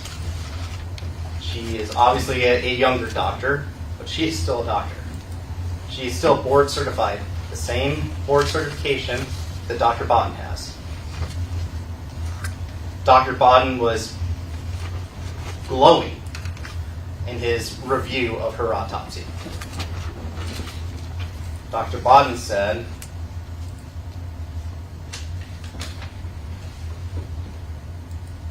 that he has rarely seen reports as good as hers, that he had no issues with Dr. Cruz's technique, that she went above and beyond. He said that she had excellent autopsy and procedure. He loved everything that she did right up until the points where it really mattered. And that was his conclusion. And the reason that he gave his conclusion or said that second opinions or second reviews are better than the original autopsy is because that second reviewer or person who takes a second look at it has more information than the original performer. You heard Dr. Bodden testify. He had police reports, same police reports Dr. Cruz had. He spoke to a member of Ms. Gowan's family, and he had her autopsy. Dr. Bodden didn't have anything more than Dr. Cruz had, and I submit to you, he had less than she had.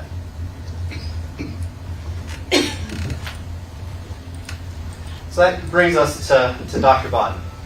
Obviously a renowned and well-known pathologist. Very good at testifying. He called Mr. Forney handsome, which I think all of us got a good laugh about.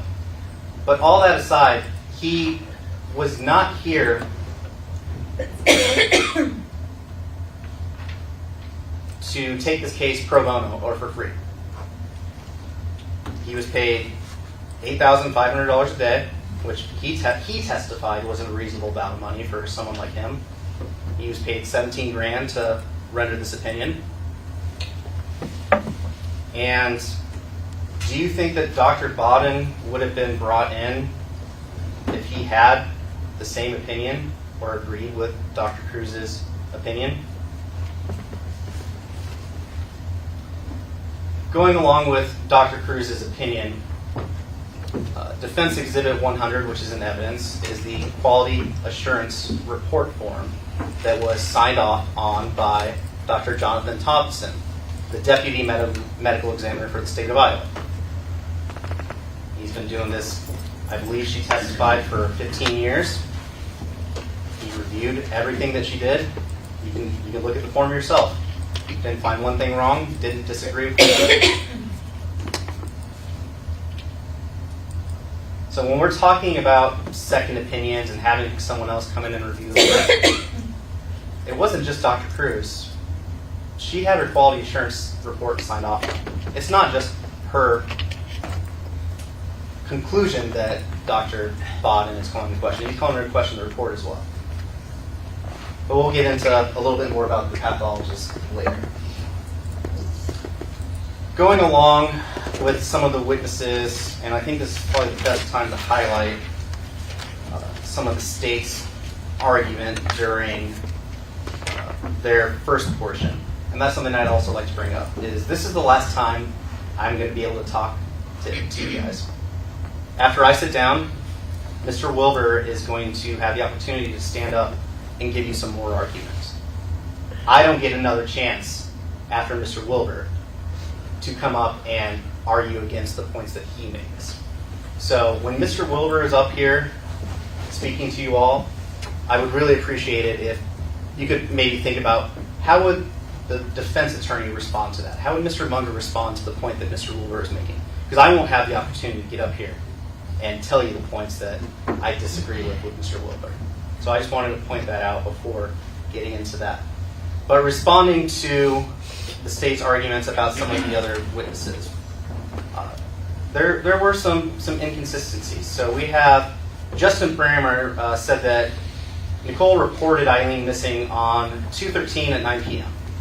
If you recall, Sergeant Roberts said he didn't get a report until the 15th. We had Megan Preston and the text messages that were received in the evidence. She didn't respond to the text message questioning the identity of the person during that text message. If you look at it, it says something to the effect of, very grown up, very responsible of you. But now that doesn't sound like Ilene. Not in the moment, not when she was actually communicating, but later.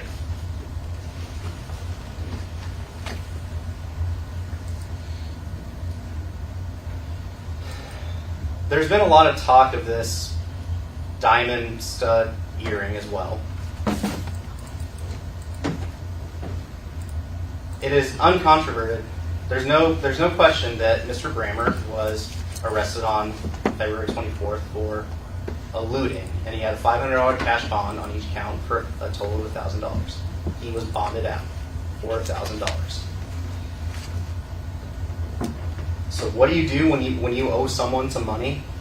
Not just someone, your granddaughter who bonded you out. You try to pay her back the best way you can. He was broken up with Ilene. He told you, or Emily told you, it was the final time they were not getting back together. So he had little items of value. And he tried to make it right with his granddaughter, pay her back. Crushed his 1999 Ford pickup truck, which if you've ever been to an auto recycler, you don't get a haggle about the price of metal. The state's trying to tell you that this was just done in an opportunity to get rid of evidence that they had the opportunity to look at multiple times. Sam was trying to pay back his granddaughter, and he was trying to come up with that $1,000 any way he could.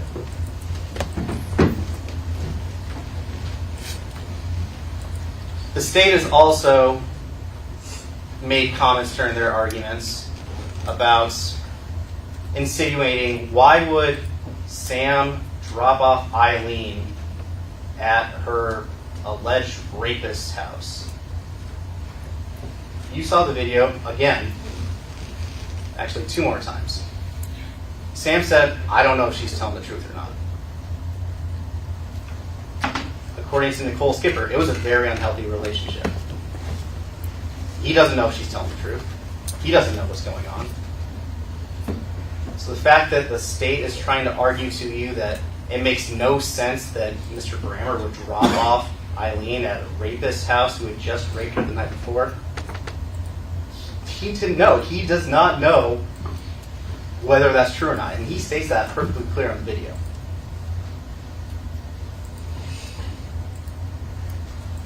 The state talked about Detective Dyer seeing Mr. Brammer rummaging around in that dumpster after he dropped him off after that interview. I don't recall Detective Dyer testifying to anything of the sort, but I want you to look back at your notes and see exactly what he testified to. Again, those are your notes and your recollection.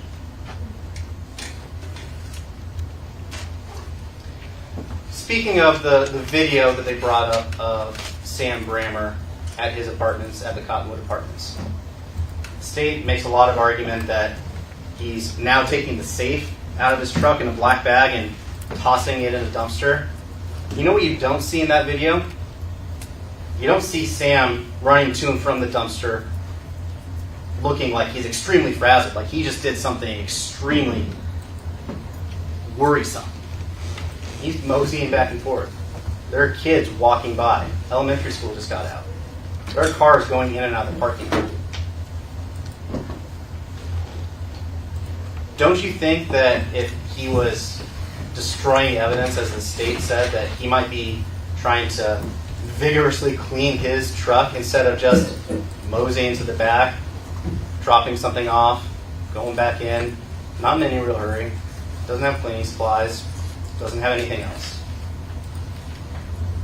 So these are just some examples of the state's argument that they're just arguing to you. They have to prove their case beyond a reasonable doubt. And that's something that you need to, again, consider. And I don't want to keep riding this horse, but you need to consider and hold the state to their burden of proof. That they must prove every element beyond a reasonable doubt.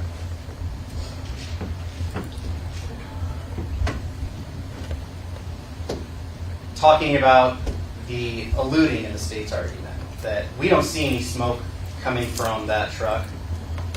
There's no way that engine was blown. They also stopped the pursuit. We don't know what happened 4 blocks later. We don't know what happened 2 blocks later. We don't know. And again, they're trying to make this out that Sam was running from the cops with a guilty conscience. He had already been interviewed 3 or 4 times. He was stopped at a Walmart by the detectives. And they said, "We want to talk to you." And he obviously didn't want to talk to them to a 4th or 5th time. So then they called the marked patrol car to light him up. I'm not saying that eluding is great or that he should have run from a marked patrol car. But he just didn't want to talk to the cops that day.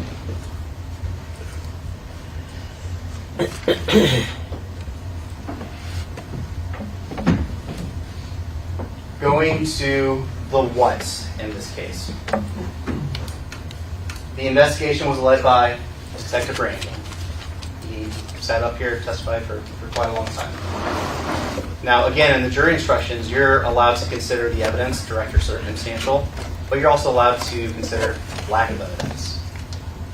And I just wanted to highlight a few things that I believe the state's lacking in their investigation. No camera footage from Omaha. We tried. It was deleted. We couldn't get it. They tried, and they couldn't get it. If they would have tried when this was a missing persons case, back when they knew 14 days earlier, they could have got it.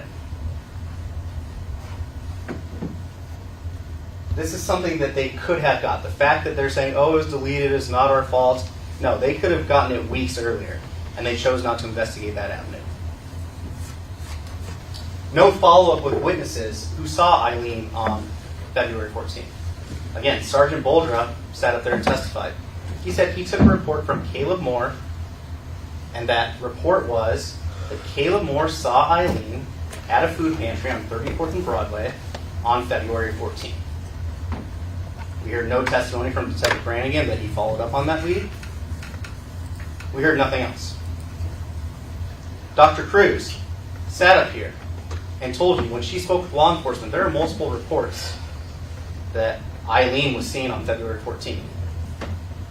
Just like with Caleb Moore, we heard nothing about these reports, about who had seen her, where they had seen her. We know when they said they saw her, which was February 14th, the day after the state is alleging this event occurred. We have no DNA evidence. You remember the autopsy photos? There were the bags on Ilene Gowan's hands. Both pathologists told you those bags were to preserve evidence. Dr. Cruz told you, I did fingernail clippings, and I gave them to the proper law enforcement agency. We didn't hear anything else about any type of DNA testing that was or was not done. You heard both Dr. Cruz and Dr. Bodden state that strangulation, and not the neck compression that Dr. Bodden is talking about, but strangulation is a violent act, and it takes time. Dr. Cruz said it takes about 10 minutes. So when someone is strangling another person, that person is most likely going to be fighting, clawing, trying anything to stop themselves from being strangled. And you would think that during any of that fighting, that she would have the DNA or some type of evidence on her hands of the person that is actually attacking her. The state's going to try to tell you can't claw someone when you're unconscious, but why would they take the fingernails and not run any tests just to make sure? Again, another lead that law enforcement did not follow up on this case. I've already touched upon the blood, no blood being found in Brammer's vehicle. Also, there's no blood on Exhibit 9, the coat that Ilene was discovered in. The state apparently has some theory that she was lying back and the gravity caused the blood to go to the back of her head and not end up anywhere on her jacket or in the vehicle or anywhere else. If they're going to try to argue that this laceration occurred outside of the vehicle, she was in that vehicle. And according to them, she was unconscious and unmoving in that Burger King parking lot, or in that Burger King drive-thru. There would have been blood on that seat in the Burger King drive-thru if this blow had knocked her unconscious. We also have the flock system that Detective Brannigan spoke about. Detective Brannigan and Sergeant Roberts stated, we couldn't follow up on anything else because we were just relying solely on Sam Brammer's statements. We couldn't do anything else. You heard Detective Brannigan testify. I can put in a vehicle description. I can say, hey, it has aftermarket brush guards. It's got 0 taillights, as he said multiple times. And that system can find that vehicle traveling by any camera in the county. He said, sometimes we get, hundreds, maybe thousands of hits. But they know the suspect's vehicle. They know exactly what to put in that system to try to track this down at an earlier point in time. And they didn't do that. Burger King. It appears to be the state's theory, but they're going to come up here and tell you we have the alternative theories. If you don't believe one theory, but you believe another, you guys can all agree upon it.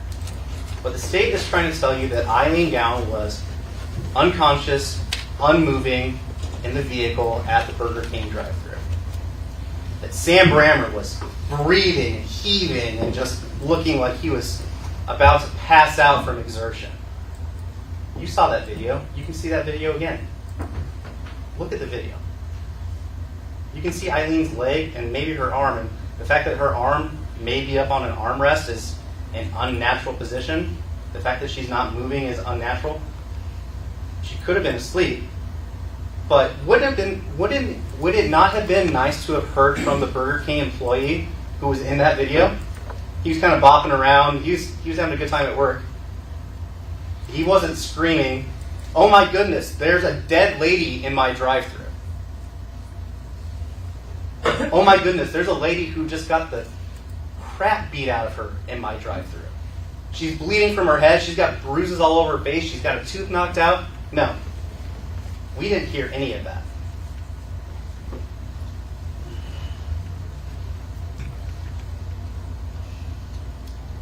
I already talked about the fact that there's no historical cell phone analysis of Mike Brockman.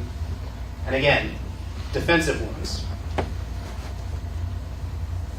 There are going to be defensive wounds on a person that is strangling someone to death.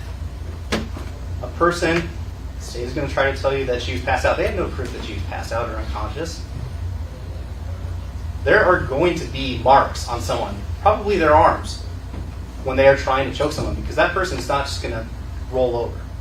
And you heard Detective Brannigan state February 17th, I didn't see any marks. I didn't see anything that was a defensive wound on Mr. Brammer.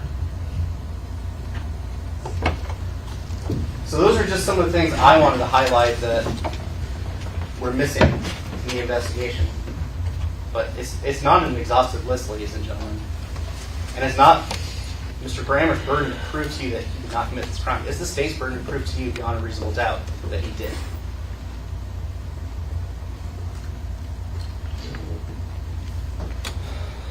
So, where did this alleged murder occur? We got Sugars.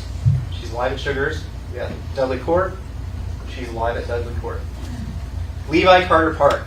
You all recall Special Agent Haupt stating that they spent the two cell phones spent some time together at that park. And he specifically stated that was on the Nebraska side of Carter Lake. It wasn't on the Iowa side of Carter Lake. It was on the Nebraska side of Carter Lake. And that was directly before those two cell phones traveled to Burger King. They didn't take a circuitous route. You saw they went south and they went east. And it's of note that the arcs on Special Agent Haupt's reports does include some of Broadway where that Burger King is located. I believe he was testifying that it was at Brammer's residence, but those arcs, if you look at it, do include some of Broadway. We have the Brockman residence, and we have Trainer and Old Mormon Bridge Road. I don't know if you all recall, Detective Brannigan stated in that interview on 2/17, and let me pull up my notes so I can tell you what I have down.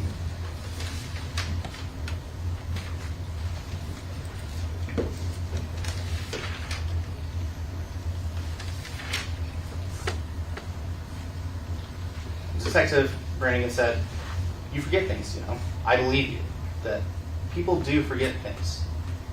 I understand if I were to ask my co-counsel, Mr. Reedy, hey, what did you have for lunch on Tuesday? I would be willing to bet that he did not remember what he had for lunch on Tuesday. It's not something that it's misleading. When brought to his attention, Mr. Brammer gave them more information. He repeatedly stated, oh no, there's no way that I went to Omaha. But he's saying, check my cell phone. He just didn't believe that he actually went to Omaha on Monday. He thought he might have went on Sunday. He did not believe that he went on Monday. But obviously, he did go on Monday. So when the state is trying to argue that he never talked about this trip to Trainer, how it's so relevant that he never talked about this trip to Trainer.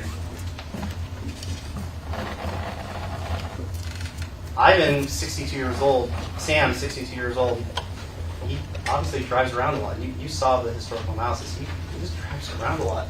And the fact that he went out to Trainer and there's nothing of it should be of no value to you all. But again, you're the triers of facts, and you are to determine what weight to give evidence. Old Mormon Bridge Road. Old Mormon Bridge Road. You again remember Special Agent Haupt's historical cell phone analysis. Not one single time was Sam Brammer's or Ilene Gowan's cell phone anywhere near what they deemed the crime scene on that report. Not one single time. The state's going to say, oh, then he must have left his cell phone behind. That's the only explanation. They had cell phone data from before the 13th until after Ms. Gowan's body was discovered.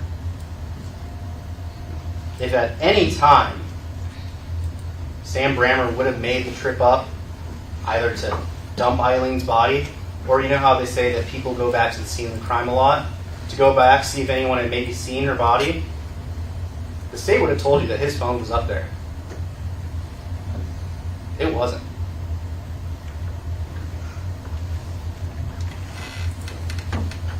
They cannot place Sam Brammer at the scene of the crime. They say, oh, he turned his cell phone off for 58 minutes on the 13th. Well, I want you to remember, it was on for 21 hours after that. It didn't go anywhere.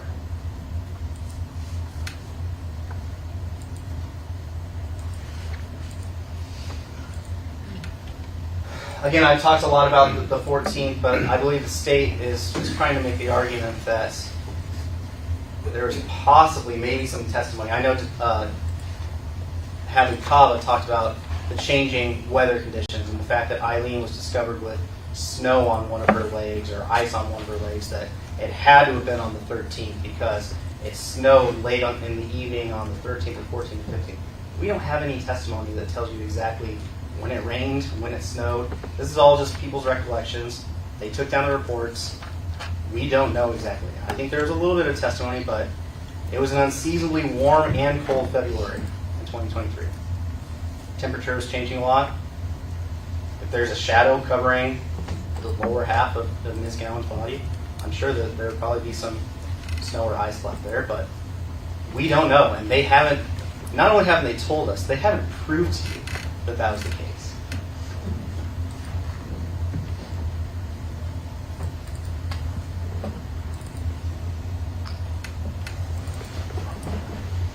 The state is trying to argue that Sam Brammer killed Ilene Gowan because he was jealous, that he no longer had control over her, and she had to go. We heard testimony that, yeah, they had some verbal arguments. There was no testimony that there was ever any physical assaultive behavior.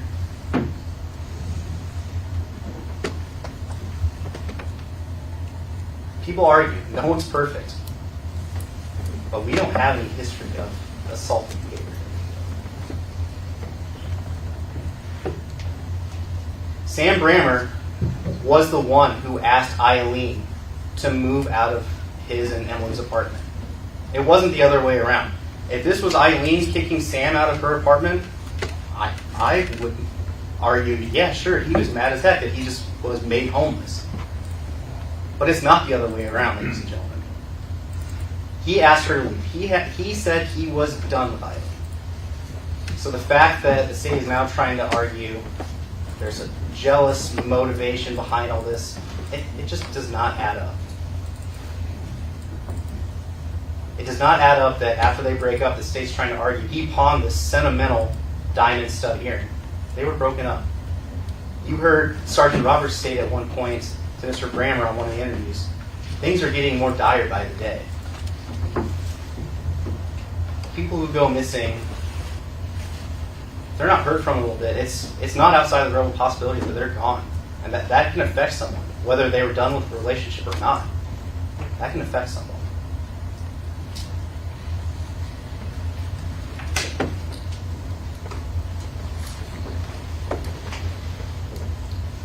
Finally, I want to talk about how. And again, this relates to Dr. Cruz and Dr. Bottom's testimonies, respectively.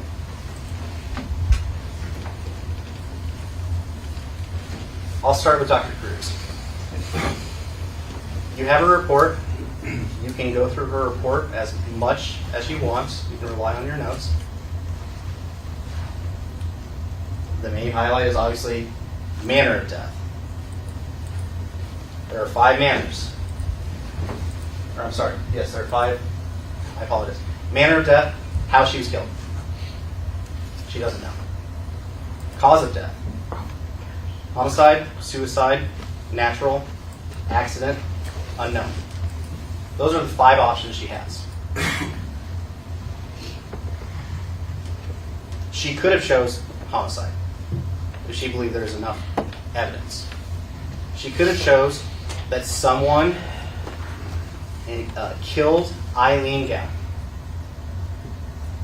She did. Dr. Thompson agreed with her as well. So when we talk about strangulation, we heard Dr. Bodden and the state talk about rear chokeholds, police chokeholds, and then all of a sudden, we're not talking about chokeholds anymore. We're talking about a coat being grabbed somehow, and by grabbing that coat and putting it around someone, you're going to occlude, meaning completely shut off the blood flow from the carotid artery and the jugular vein on both sides of the neck at the same time without affecting the windpipe. By closing a coat around someone's neck. I don't know if you all have kids and if you put on the puffy winter coats, think about what type of force that would take to choke someone with a collar of a coat. There's going to be more evidence that a violent crime was occurring. You heard Dr. Cruz what she would expect to test or expect to see in a case like this. Hemorrhaging of the soft tissue, bleeding of the soft tissue is what hemorrhaging is. She would expect to see broken cartilage, fractured larynx, fractured hyoid bone in the neck. She would expect to see petechia, which is the breaking of the blood vessels in the eyes, not only in the whites of the eyes, but in the other part of your eye. She would expect to see bleeding of the face. She listed off 15 to 20 things that she would expect to see, and she saw 0.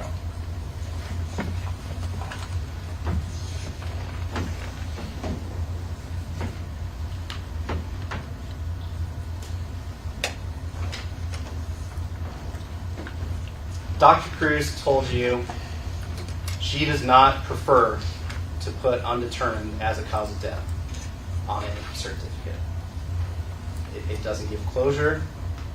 It doesn't do a lot of things that most people would prefer when you have a medical examiner examining the body. But she chose it, and she stuck by her opinion. She said that she read Dr. Ballin's report. She disagreed with it.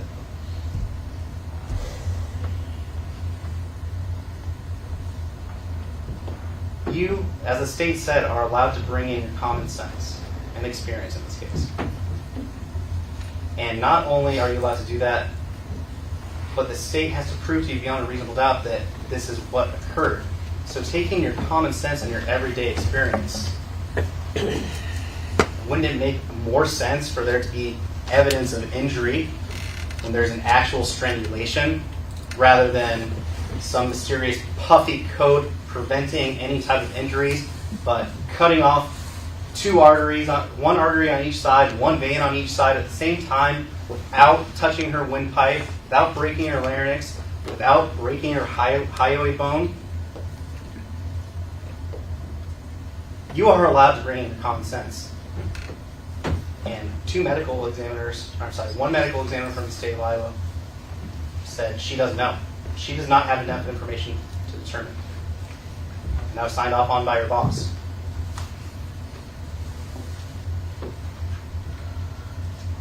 So like I said, I will not have the opportunity to come back up here and speak to you after this is over. I really appreciate you taking time out of your busy lives. But this is a serious matter, and it deserves real consideration.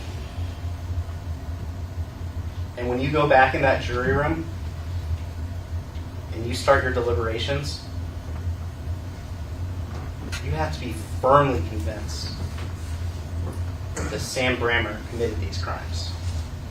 Firmly convinced. Beyond a reasonable doubt. And I submit to you that you should fill out on each count that he is not guilty. Thank you. Thank you, counsel. Ladies and gentlemen, I would like to move forward and see if we can complete all of the argument. But if anyone needs a comfort break, I'll be happy to take a short 10-15-minute break. But I'm looking, I think we're all ready to move forward. State may make their rebuttal. Mr. Wilbur.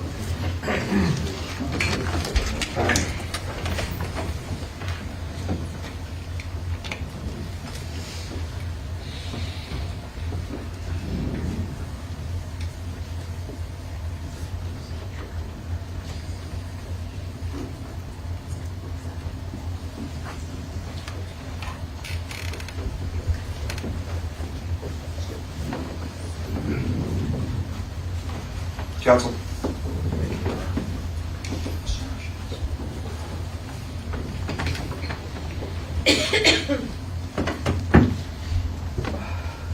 All right, I know it's been a pretty long week for you. This will be the last that you have to hear from the lawyers, and you get to do some talking.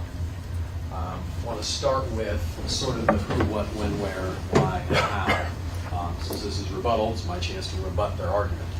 I'm just directing you. That's not a combination to my school locker. That's the jury instructions that I think you need to take a look at. 21, 37, and 38. That's murder in the second degree, abuse of a corpse, theft in the second degree. These are the jury instructions. There's no 8th grade essay, who, what, when, where, why, and how. We spoke about this in jury selection. We have a checklist that we have to prove. It has the elements of the crimes. That's what we have to do. Now, obviously, it does involve some of it, right? Who? The defendant, Ivan Samuel Brammer, right? What? The 3 charges. When? On or about February 13th. Where? Here in Iowa, at least some portion of it. That's the territorial jurisdiction instruction that you got. I'm not sure if I've got that listed. I feel like it might be 19.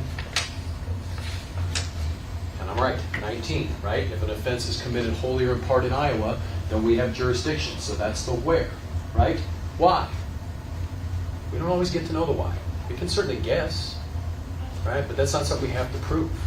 And we're not in the guessing games here, right? How? Assaulted her, compressed her neck, hit her body, knew where she was, misdirected the police, took her stuff. I mean, that's where we're at. So that's we don't have any essays that we have to fill out, anything along those lines. Follow the checklist, follow the law. Another instruction I want you to take a look at is malice. When Mr. Munger was talking about it, he forgot sort of kind of an important couple of words there. He said you have to show actual hatred, evil. Then he moved on to talk about what evidence do you have of actual hatred or evil. Sort of missed the third portion of that instruction that says evil or an unlawful purpose. There's no suggestions here, there's no evidence here that Mr. Brammer hated Ilene Gowan. Don't know there's a lot of evidence that there's a lot of care there, but we're certainly not, it's not the state's theory that there's hatred. The question is, was there an unlawful purpose with regard to what he did? 33 blunt force impact sites. And if you believe Dr. Baden's testimony that she died from neck compression, it would have taken a minute to do that. That shows you malice aforethought. That shows you the unlawful purpose. There's no lawful purpose to twisting up someone's jacket while you're assaulting and beating the hell out of them. Right? There's no lawful purpose for that. So malice is clear. If you don't believe that we've proven cause of death, that's a whole separate discussion. But the malice is there. Mike Brockman, possibly the worst defense scapegoat ever. Completely. Your Honor, may we approach? You may, briefly.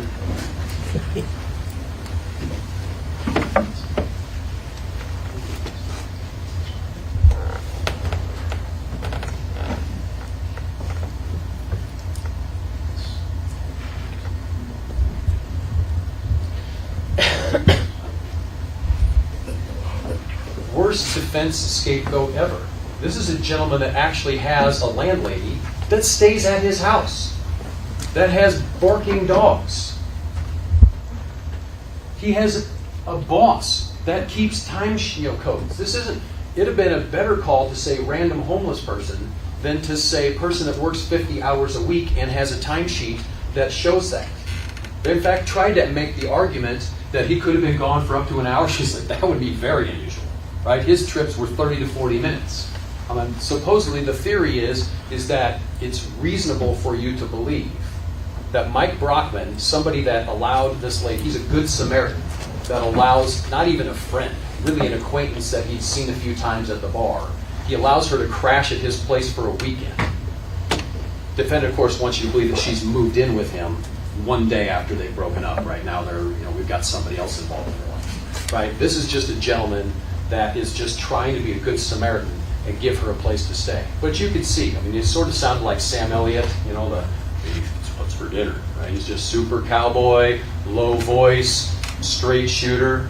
That was the deal. She got to stay with me for 2 days, and 2 days was up. She had to get her stuff. She didn't show up. I left her a message. She brought her stuff back. That's pretty much exactly the way it was. Pick somebody that doesn't have almost airtight alibi during this entire period of time. If you 12 people believe that it is reasonable that Mike Brockman is responsible for this on the 13th of February, I will submit to you that you're going to have a very early day. You're going to go back, you're going to let the foreperson, and you're going to let him, you're going to find him not guilty on all 3 counts in about 5 minutes. If you think that that is reasonable, that you have a pretty simple job for the rest of the day. Do I feel like I got a little righteous indignation? Yeah, a bit. Right? I mean, who should the police be looking at? Seen on video, picking her up at 8:30. Gives a false story about what happened. Seen on video, she's walking down a hallway perfectly fine with a black safe that they know has $1,200 in it. Coincidentally, a couple days later, he pops $1,200 cash into his bank account. Safe never shows up again, right? She ends up dead in the same clothes as when, who else of the 8 billion people on the earth should they be looking at? Obviously, we have to make sure we've eliminated everyone. But it's not a shock that that's the direction. He's given false statements. He's misdirected the police. He's been responsible for destruction of evidence. State's theory. I will admit the lack of blood on the coat is a little weird. Not going to pretend like that's not. But somebody bonked her on the head really hard, lacerating her scalp and taking a divot out of the top level of her skull. That absolutely happened. So whether it was the defendant or the mystery man, you're in the same boat. You're still stuck in the same boat. There would still be no blood on that coat. That is an issue that helps him. It does make it an interesting mystery for everyone to solve. So does the state have a theory? Certainly. If invited, state's theory is that there was some sort of assault, that her coat was twisted up, that she's down. It's pretty easy. You got somebody down, you're twisting up their coat, and you're beating the hell out of them with something. 33 times. And during that, was there an intent to compress that neck and kill? Maybe this is just an assault gone really bad. You've got an instruction that says murder in the second degree does not require specific intent to kill. This isn't a murder in the first degree. This isn't premeditated, meant to kill case. Right? Perhaps it's just a really, really brutal assault that ended up with a tragic end to her life. But that's still murder in the second degree. Bodden and Cruz. So I want to talk about them a little bit. Obviously, I've got the 15 in parentheses, that's for my note. That's for you to pay attention to instruction 15, which is the one that talks about expert witnesses. And you're supposed to pay attention to their training, their experience, and then decide, what you believe. The reality is, on the vast, vast majority of cases, Dr. Bodden and Dr. Cruz are of one mind. Nobody's disputing how much the heart weighs or how much fatty tissue is in the liver. Nobody's having any disputes about any of this stuff. The contusions are where they are. They show what they show, right? The difference is in the interpretation of those findings. Dr. Cruz is a well-trained, professional, fantastic forensic pathologist. But she's been doing this for 5 years. And she said she'd seen 5 to 10 asphyxiation homicides in her career. Dr. Cruz's relationship with death is still developing. Dr. Bodden has had a pretty close relationship with death for over 50 years. He's completed 20,000 autopsies, including handling hundreds of asphyxiation homicide cases. You can see his resume, his CV, Exhibit 14C. Please read that. Please read the first page. The types of cases he's been called into. And this is not talking like, hey, back when I'm not even born, he's out doing things, which he was, right? This is him being brought in by Congress to do the assassination select committee to for the deaths of President Kennedy and Martin Luther King. This is him being brought in the 2000s to Poland to help them investigate the death of their president. This is him being brought in with Kobe Bryant's death here, fairly recently. This is him being brought in the very high-profile George Floyd case that America had to deal with about 3 years ago. I mean, he has been in the center. He is one of the world's most renowned forensic pathologists.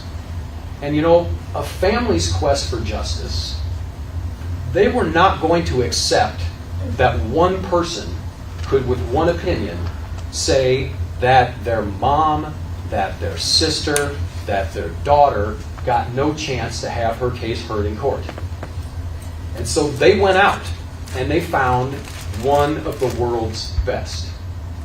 And Mr. Munger is 100% correct. If Dr. Bodden would have come back with an opinion, sorry folks, but I agree with Dr. Cruz, we might all still be sitting here today, but we wouldn't have a count one.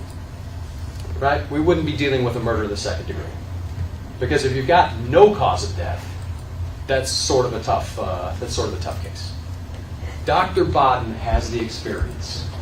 He has seen these cases, and she didn't just die for no apparent reason.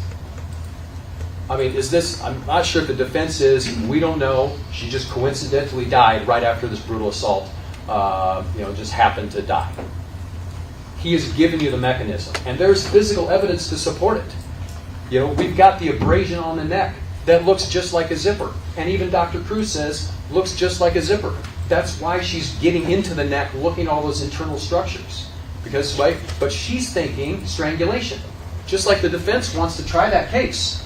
They're like, this isn't a very good strangulation case. I'd like to defend that case. Right? So that's why they keep talking about manual strangulation. But this is not a strangulation case. Dr. Cruz said it wasn't a strangulation case. Dr. Bodden says it's not a strangulation case. Matt Wilbur, Potawatomi County Attorney, is telling you this is not a strangulation case. You know what else we have crap evidence for? A gunshot death. We also have almost no evidence of a stabbing death, right? We have none of those. Why? Because that's not this case.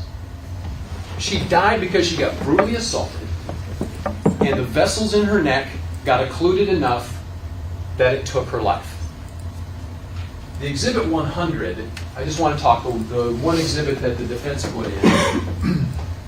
It's the quality assurance document. Well, I mean, you should take a look at that. Because it's not like, it is literally like, was the subject adequately documented? Yes, it was. Were there enough pictures taken? Yes, there were. Was there adequate descriptions in the report? Yes, there were. The ultimate, he agrees, that is, says, was the opinion consistent with the findings? It literally, as you go through all of that, I would bet had that document been reviewed line by line with Dr. Bodden, he would have agreed with pretty much every line that was on it. She did do a fantastic job. She had accurate documentation, she had great photography, she had great technique. It's a question of, if you don't have the information in your brain that you can access, then you can't give that opinion. And if she's had 5 to 10 asphyxiation homicides in her 5-year career so far, she talked to you about all the different methods of asphyxiation, the most common being strangulation. Right? So if you're thinking strangulation, then that's what she's looking for. You got strangulation, you've got smothering, you've got drowning, you've got all these things. She said there's chemical asphyxiation you can get. There's all these sorts of asphyxiations. How many neck compression deaths has she handled in her career? Well, I submit to you less than 5 to 10 that are the total. As Mr. Forney said in his opening argument, right? Honestly, it's your opinion that counts. We have presented you with the evidence. You weigh it. You make the decision. This is not a place where one person or one doctor gets to say what happens with a case. We live in a system where 12 of you do. This isn't Matt Wilbur saying, do this. You get to make that decision.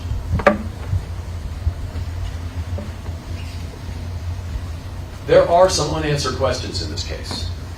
Absolutely would like to have different things. Would like to have had somebody be able to examine Eileen's right eye. That would have been nice. Would have been nice to have the truck formally searched. I mean, are there mechanisms to do that? You said by consent or otherwise. The otherwise, that's what we call in our line of work a search warrant. Sure, but they require all something else. It's called probable cause. You have to know a crime has been committed. And are they getting suspicious by later in February? You are right. They are getting suspicious. But the body isn't found until the 26th, and he is crushing the truck on the 25th. Yeah, DOT evidence, the video. They said they only kept it so long and then it gets overwritten. Again, that's a problem. I wish we had that extra video. Why does the state not? Because somebody is playing misdirection, right? Somebody's playing the shell game, getting the police running around chasing their tail, trying to run down all of his various false statements. And so they get to look in here, and it takes days before they figure out that he's actually even gone into Omaha.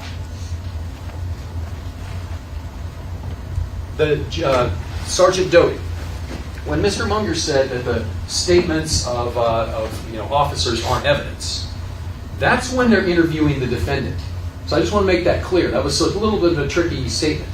When Sergeant Doty is testifying on the stand, and he said, we received evidence that there was $1,200 in that safe. And there's no objections, that's his testimony. What he says on the stand is evidence. When you're watching a video interview of the defendant, that's a different thing, right? Words that the defendant says are evidence, not questions and statements of law enforcement during that interview. During his interview with Sergeant Doty, this defendant said he knew that there was $600 to $700 in that safe. The other evidence that the law enforcement had received was that there were $1,200. He doesn't know how much is in there. He just knows there's at least $600 to $700. What a coincidence that the information that law enforcement received, that there was $1,200, just happened to match up exactly with the amount that he's depositing 2 days after she's gone missing. While he's not working. Hasn't shown up for work. Right? Megan Preston testified, that she never saw him again after that physically. Remember, because she watches him hanging out in the back at the parking lot at some point in a vehicle. But she sends him a message like, hey, if you're just sitting out there, why don't you come on in? Never shows up. She hadn't seen him since the 13th. She had not seen him again until she saw him in court this week. He never showed up to work. But he's flush with cash. And remember, this is before the crushing of the truck. The perfectly functional, nobody's suggesting that you should go haggle with the recycling dude for $775 versus $750. The point is, we have a legit running F-150 with some extra aftermarket stuff that's clearly worth more than $750, and he's crushing it for $750. Why do you do that? If you're in such a position that you don't have hardly any money in your life, why are you going to purposely get rid of a truck for way less than the market value? And the reason is, and he sticks around and he watches to make sure it's crap. Why don't you just walk in? If it's such a crap truck, why don't you just walk in, say, hey, give me my $750 and walk out? But he stuck around and waited to make sure he saw that truck actually get crushed. Because the value of that truck to him at that point was its value as potential evidence. And he wanted to make sure that that went bye-bye. Cross-examination. You have instruction 41, one of the last instructions that you have. And it talks about why you should not be looking at things like Google and YouTube and all that other stuff, right? Because it says that that is stuff that comes in outside the trial process. And part of that says that they don't want you to do that, and don't do that, right? Because you can be influenced by inaccurate, incomplete, or misleading information that has not been tested by the trial process, including the oath to tell the truth, and by cross-examination.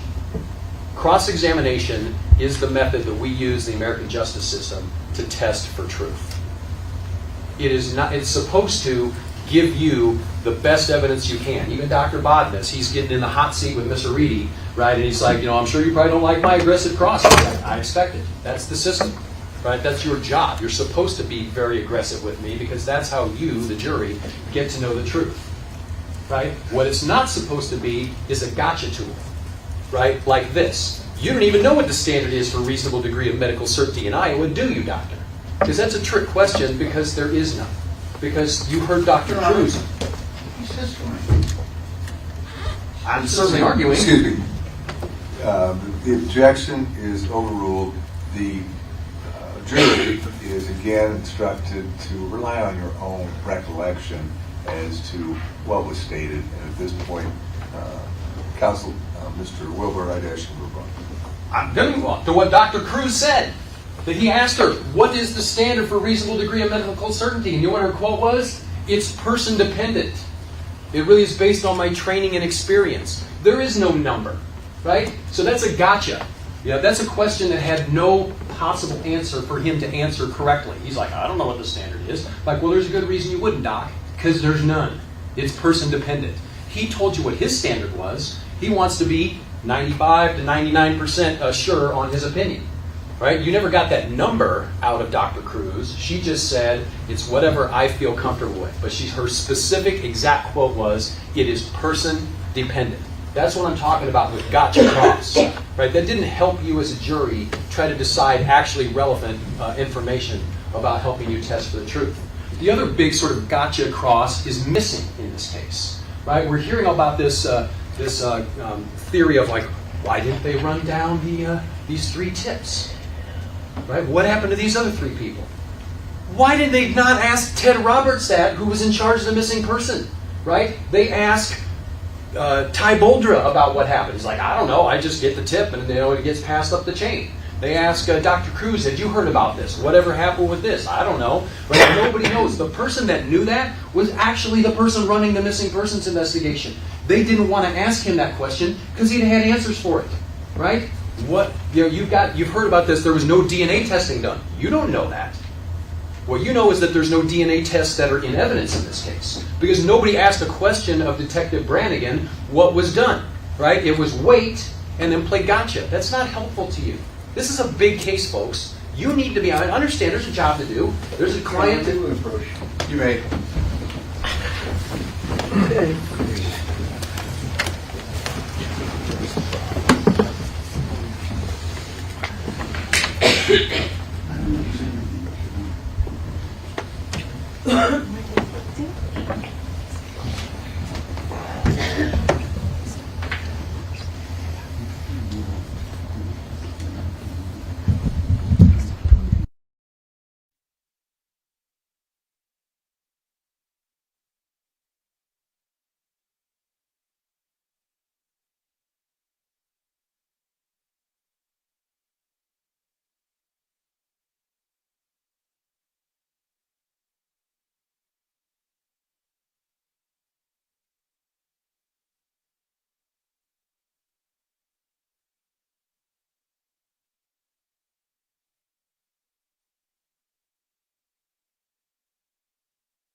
The defense obviously has no burden to put any evidence on.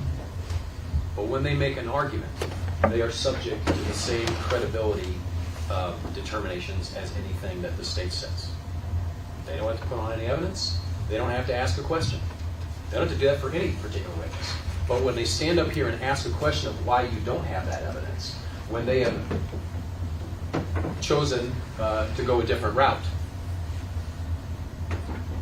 it's for you to learn the truth in this case.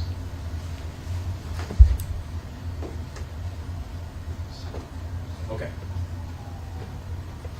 Paying Emily back. Speaking of which, however, what evidence came into this case that there was some concern about paying Emily back? None. I mean, maybe there was. I mean, maybe she said, I'm bailing Grandpa out of jail and I expect I'm going to get paid back. But again, you have to deal with evidence that actually came in this case. Nobody testified.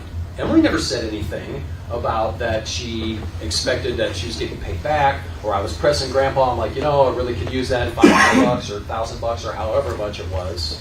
Right? You have no evidence of that. Dyer in the dumpster. Specifically brought up my folder on this because he said, you check your notes, and I hope you do check your notes. When Detective Dyer testified, was specifically asked, right? Said, I dropped him off. He went to the dumpster on the southeast corner of the apartment complex, looked in, and he looked in, then walked away. Not rummaged around, I suggest none of you have notes that he rummaged around, because that testimony didn't happen. Right? But he absolutely showed up on the 15th, and Dyer testified to that.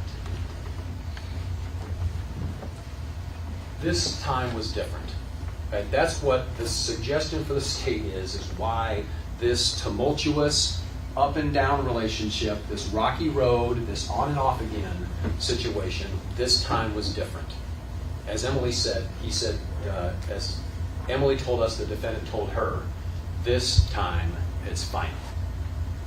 That's why this whole situation, why he spun up about it.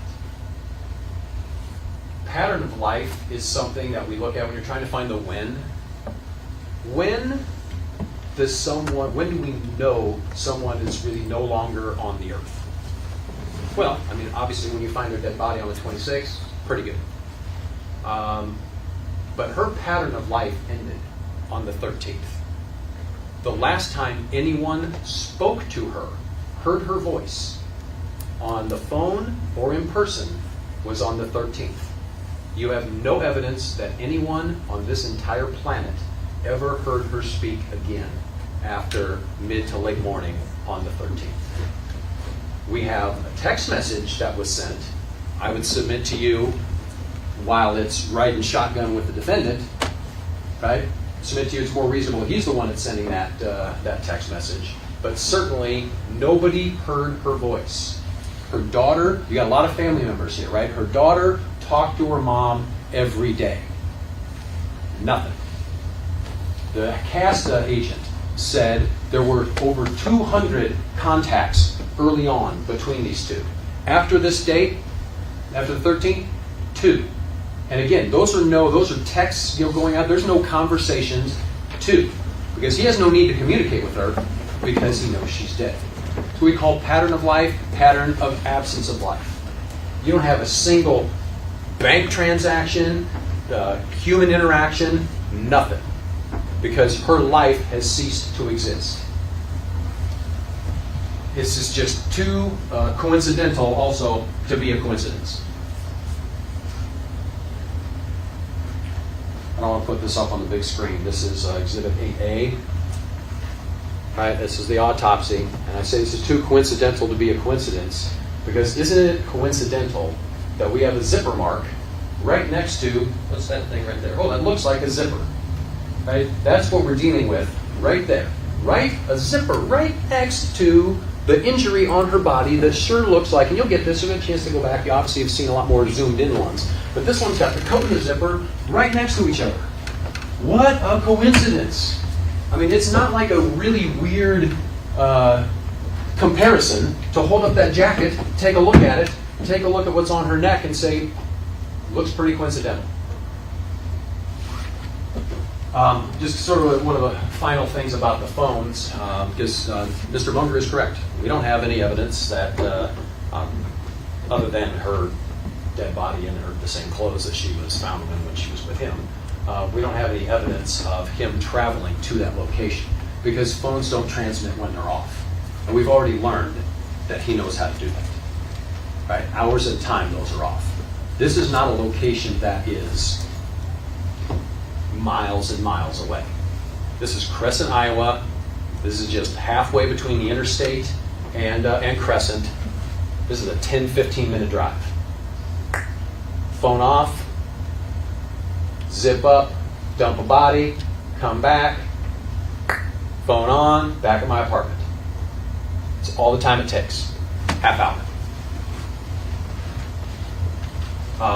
I don't think the defense is that he did it somewhere else. But that sort of seemed to be the cast stuff showed that he was over in Nebraska. I just bring up to give to you, take a look at instruction 19, which is territorial jurisdiction. That if a body is found, a murder victim is found in Iowa, then the death is presumed to have occurred in Iowa. That avoids the state line tap dance, right? It's a presumption. You're not required to believe that that's what happened, but that is what we call a legal presumption. So the fact that she was found here, that's enough. Again, this is not a strangulation case. Dr. Cruz was looking for that, and she did a good job looking for it, and she did a good job of eliminating that. Dr. Bodden does not disagree. This is not a strangulation case. I'm getting very close to being done here. I want to sort of give an apology of sorts. I apologize for the tech problems that we had on day one. It's a struggle when you've got county computers and state court systems and you're trying to get them all to talk to each other. You can't really control what a witness says on the stand, but you ought to be able to control your computer. And I apologize for that because I don't like to see that happen. I apologize because I'm sure a lot of this is really boring. I mean, honestly, right? When you expect, I mean, closing arguments are, can be exciting, and listening, I think, to to witnesses like Dr. Cruz and Dr. Bodden that are obviously very articulate and do a good job explaining complex information.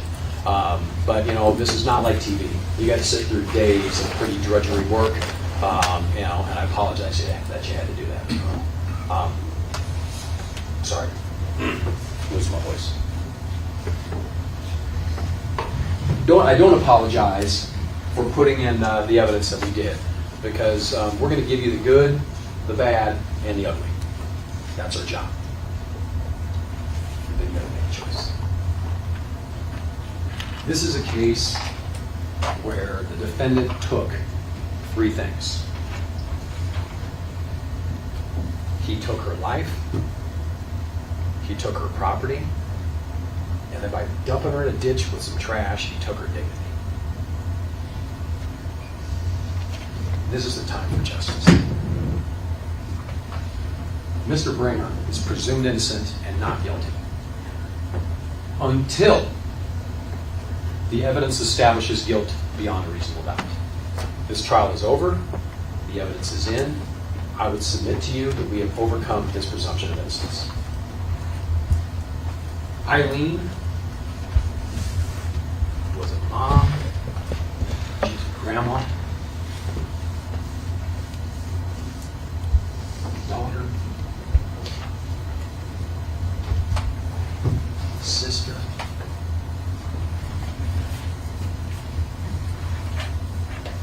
and she tragically lost her life. I'm asking you for a verdict of form of verdict number 1. Hold him accountable. Form of verdict number 9. Hold him accountable. Form of verdict 11. Hold him accountable. Thank you. Thank you, counsel. Ladies and gentlemen, you've now heard the arguments from both the attorneys. The case is being tried, is concluded, and the matter is now submitted to you to begin deliberation. There's 2 things I need to do before I send you back to the jury room. The first is I need to have Ms. Dow and Ms. Smith come forward. These 2 ladies will be serving as the court attendants that will be with you or directly outside the room. If I could have both ladies raise their right hands.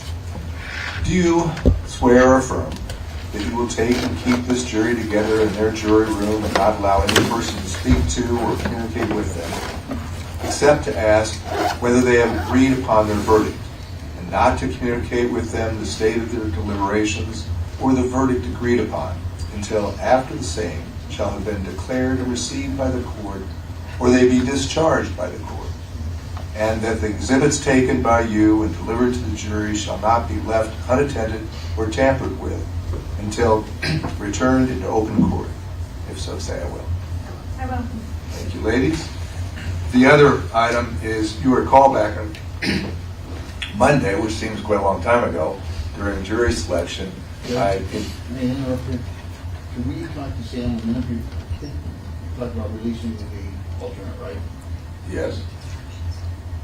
Do we have a moment with them first before we do that? Very brief one, right where you're going.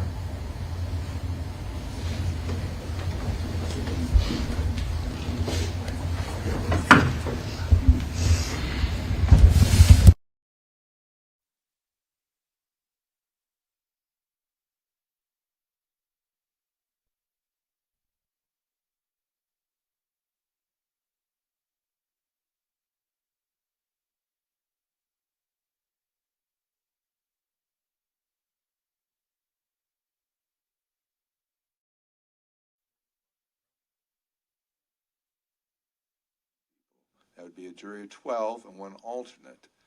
And my purpose is just to make sure that I've got 12 people that are able to stay with me through the entire duration of the trial. Sometimes you have someone become ill, or maybe a family member becomes ill, or there's some family emergency, and they're asked to be relieved. And if the court has an alternate, I'm in a much better position to grant that request.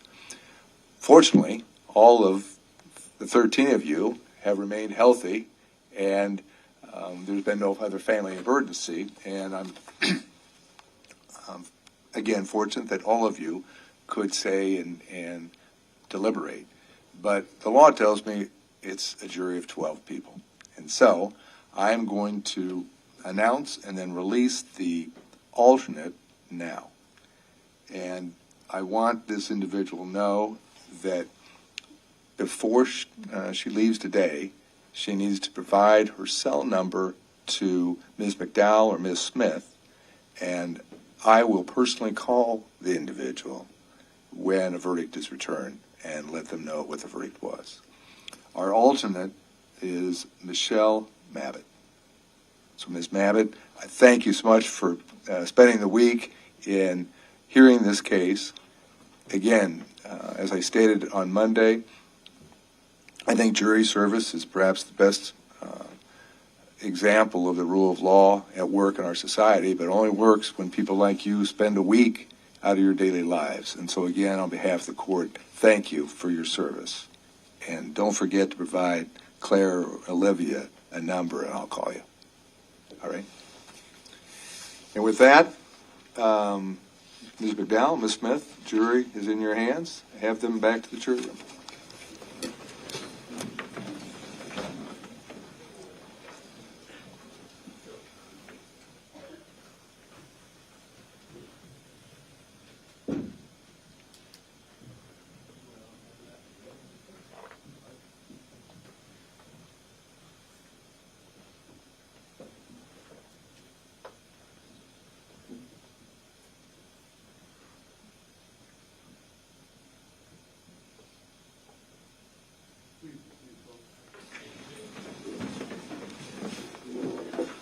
I want to make sure that Tish has an opportunity to gather the evidence and get it to the jury.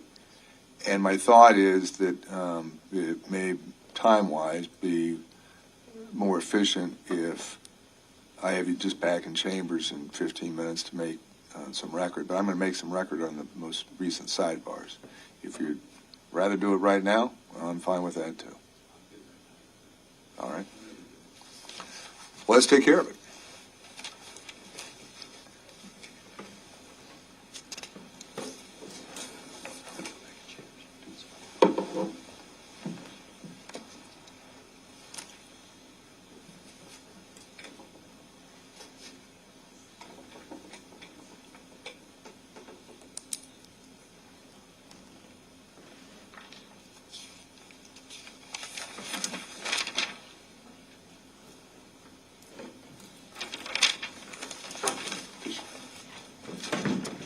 We're on the record. Excuse me, folks. If you want to leave, that's fine. We're doing some housekeeping. I'll give you a few minutes to do that, and then I'll take care of it.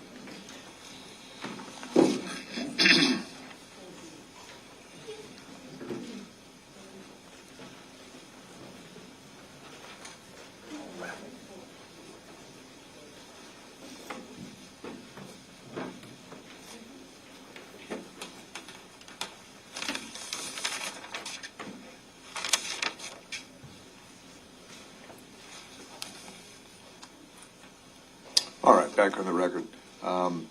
As I began, I looked up and half the gallery was standing and moving toward the exit doors, and I wanted them to know that they're free to leave.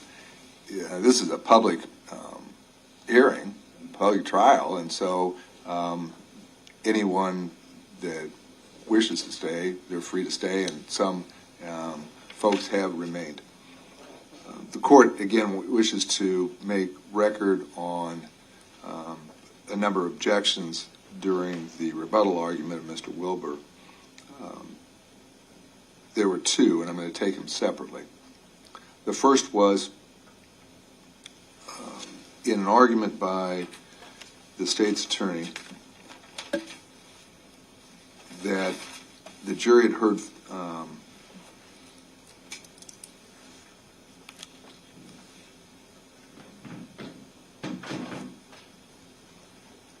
argument from the defense attorney, and plaintiff's attorney referenced Mike Brockman as, quote, worst scapegoat ever, end quote, and then was arguing in an effort to rebut the defendant's suggested theory, as I understood it. The objection at the sidebar was overruled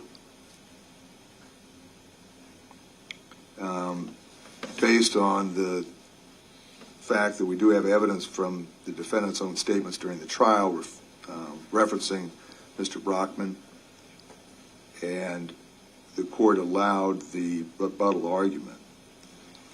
That's the court's summary of the sidebar. I'll allow both counsel an opportunity to make any recollection, or excuse me, any additions or corrections of the court's summary or any other record they'd like to make. Mr. Wilbur? I think your summary is accurate, Your Honor. Mr. Munger? Judge, my objection was based upon Mr. Wilbur about to get into arguing about or opining about the credibility of a witness, which is in direct violation of this court's motion to eliminate, about giving an opinion as to the credibility. It's within the purview of the jury only, so that was the reason for my objection. Otherwise, the court summarized the sidebar appropriately. Great. And then I also would add then, after my direction to Mr. Wilbur, that he could continue but to move on from that and not be opining about credibility. He did. I don't believe I opined about Mr. Brockman's credibility or anybody else's. It was the the credibility of the argument having to do with Mr. Brockman. I think Mr. Munger's reason of approaching the bench was he wanted to nip it in the bud before you got there. And also calling him a straight shooter. I don't know what other connotation a straight shooter has other than, hey, you got to believe him. All right. Any other record by either counsel on that? No, Your Honor. The second sidebar, again, was during rebuttal argument. And this was argument made by the state's attorney, Mr. Wilbur, concerning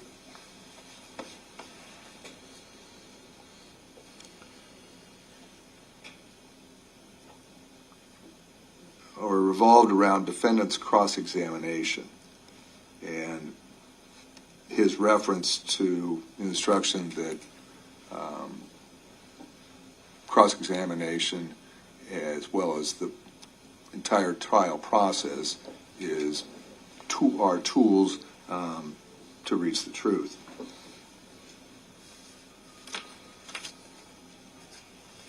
Mr. Wilbur's reference was concerning questions of, I believe it was Sergeant Baldra, concerning tips that had been received by the police department, and the prosecutor's statement that that was not something that Mr. Baldra was aware of and could not respond further, but that was something that could very well have been asked of Sergeant Roberts, who was leading the investigation of the missing person, and it was referred to as got you cross-examination. There was a separate reference a few moments later concerning a similar type of argument revolving around Detective Brannigan and DNA evidence. The court's concern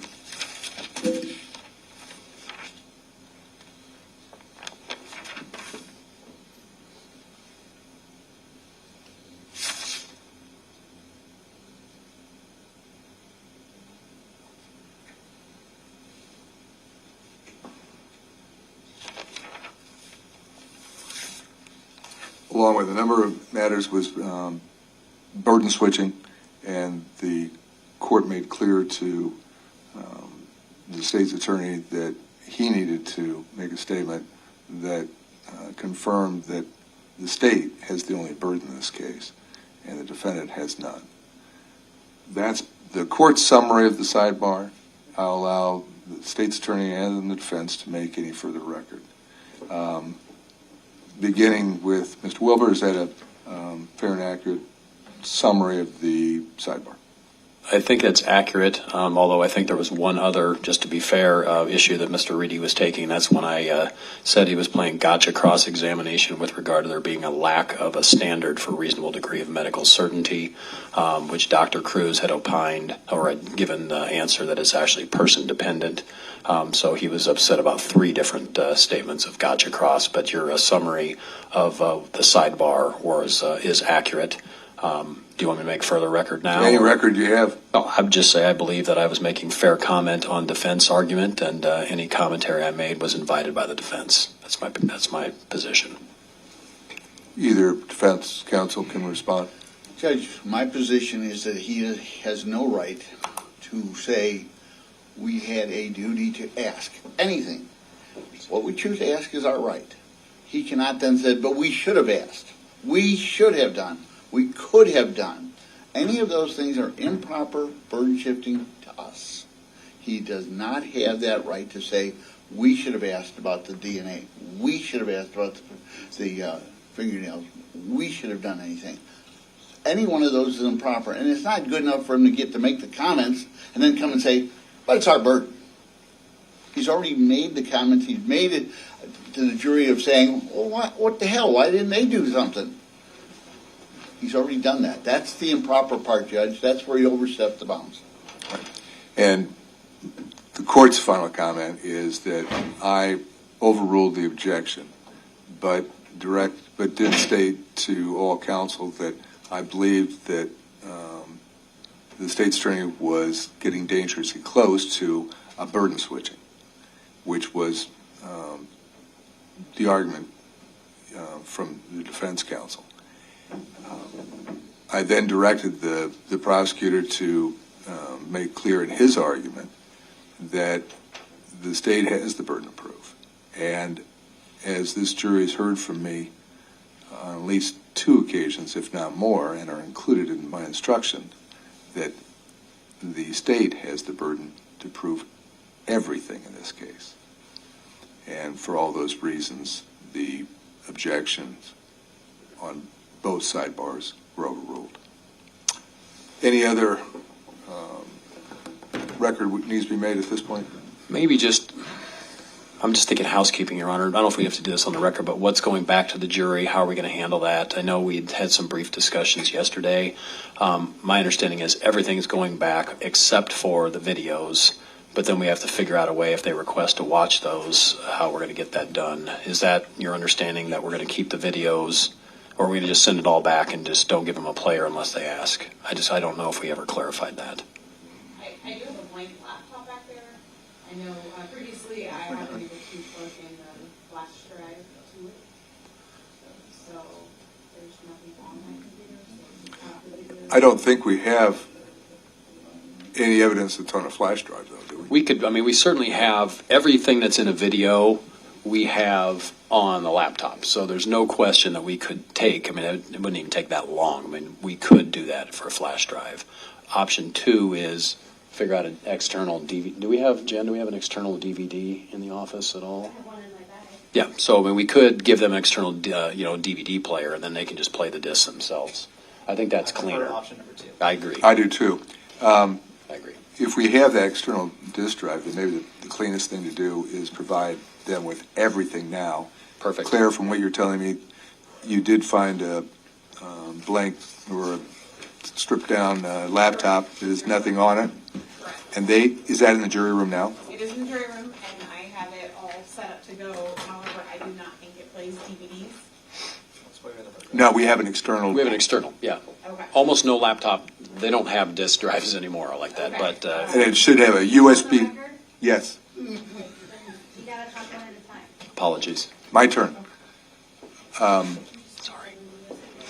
Did you just hand her an external address drive and it has a USB connection? Yes, Your Honor.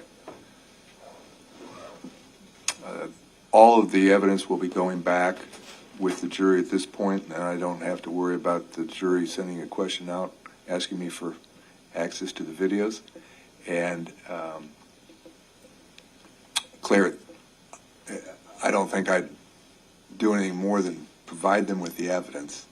And if they ask you any other questions about using the disk drive or whatever, then we'll respond to them. But otherwise, just provide everything that you've got, and you've got the disk drive there, and the laptop's already there as well. Fair to say the laptop has Wi-Fi disabled? Correct. Okay. Everything is. It's a clean, which is what I requested anyway, but I think that's what it It's is. their standard one that we use for every jury trial. There's no internet, nothing. other than- Perfect. All right. Great. Thank you. Any other record? Mr. Reedy wants to clarify that no digital pictures are being given to the jury, that it's all physical copies. That is Just the that's- physical copies are going back, Thank you. which is, I think, something we stipulated a week ago, or at least talked about. Clear, or making sure. Okay. That'd be his last professional act. With that, we're off the record, and Tish and Claire can take care of things. Great, thank you. Does council want to do this with us, or are you guys okay with it?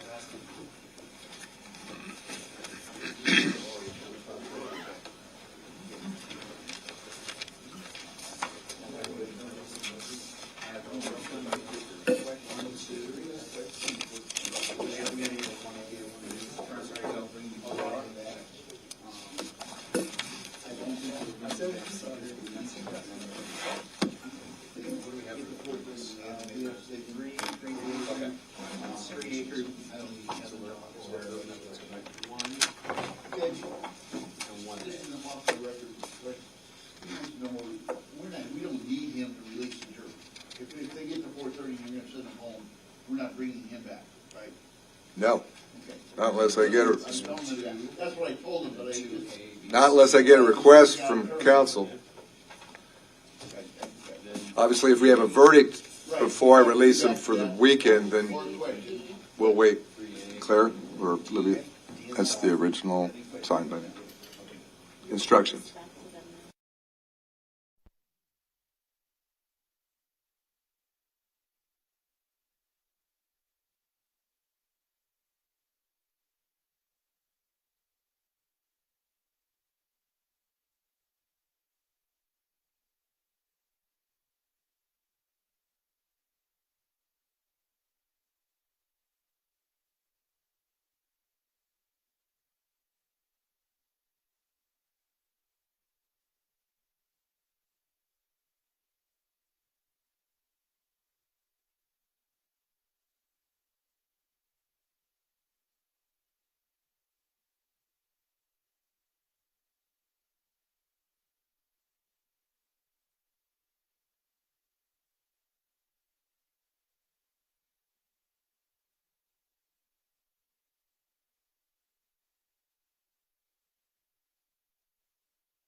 Ms. McDowell, our court attendant, has informed me that the jury has reached a verdict, and I, unless I hear any reason not to, I'm going to have the jury back and have them present their verdict to me.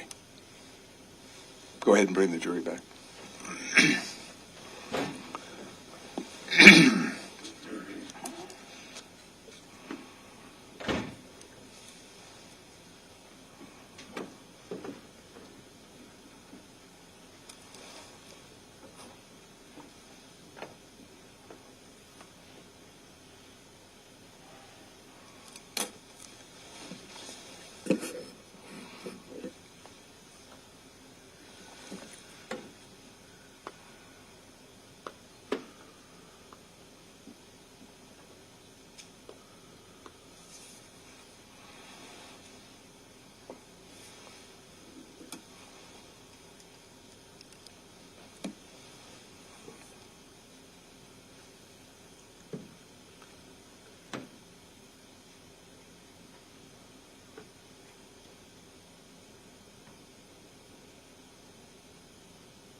All right, please.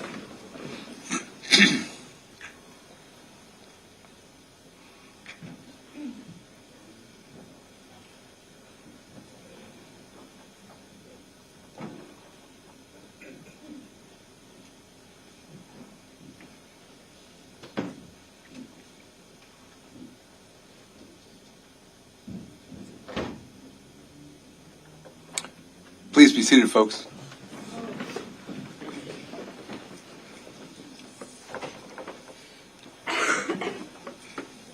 Ladies and gentlemen of the jury, have you reached a verdict? Yes, we have. If Ms. McDowell, court attendant, if I could have you have the foreperson hand you the verdict and then hand it to me. Thank you.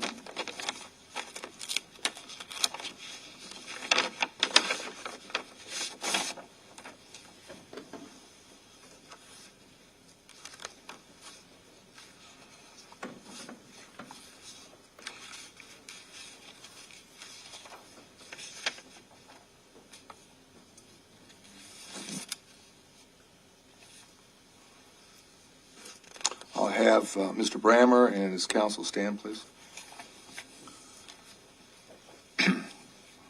State of Iowa versus Ivan Samuel Brammer, case number FECR 171749, reading of the jury's verdict.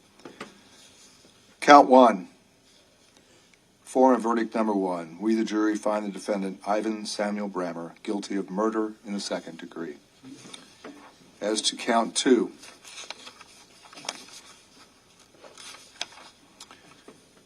we, the jury, find the defendant, Ivan Samuel Brammer, guilty of abuse of a corpse.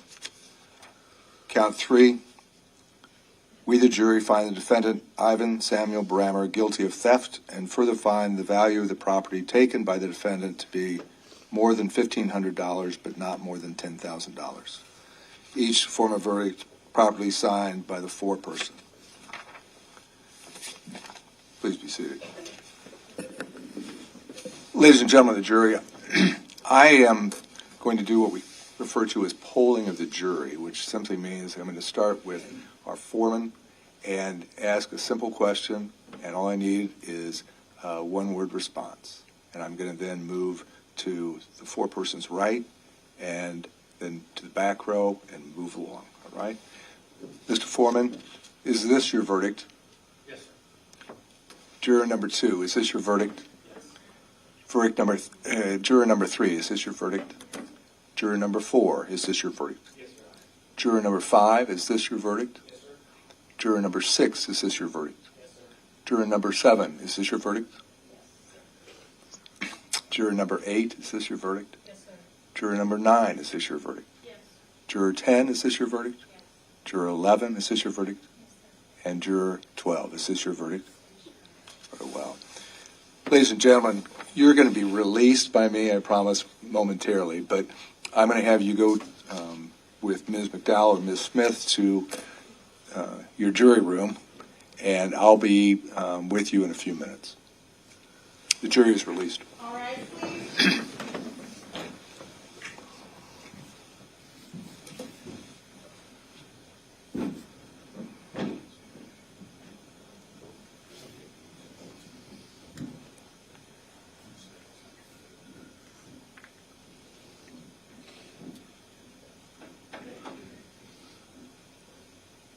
Please be seated, folks. Pursuant to Iowa Code 811.1 and Iowa Code 702.11, bond as previously set is revoked. Mr. Brammer, you'll be held until sentencing without bond. The court orders a pre-sentence investigation report to be prepared by the Department of Corrections, 4th Judicial District, Department of Probation, and I will schedule sentencing by separate order. I anticipate sentencing will be scheduled 6 to 8 weeks from today's date. That will allow sufficient time for the preparation of the pre-sentence investigation, because there'll need to be some interviews done by Corrections Probation for that preparation. Plus, I need to look into my schedule and find when's an appropriate time. But I'll try to have that order scheduling sentencing within the next week, so council will be able to schedule it appropriately. That concludes what the court has. Anything further from the state? No, Your Honor. Anything further from the defense? No, Your Honor. Very well. I'll enter my order concerning both the calendar entry concerning the verdict as well as scheduling sentencing. We're in recess.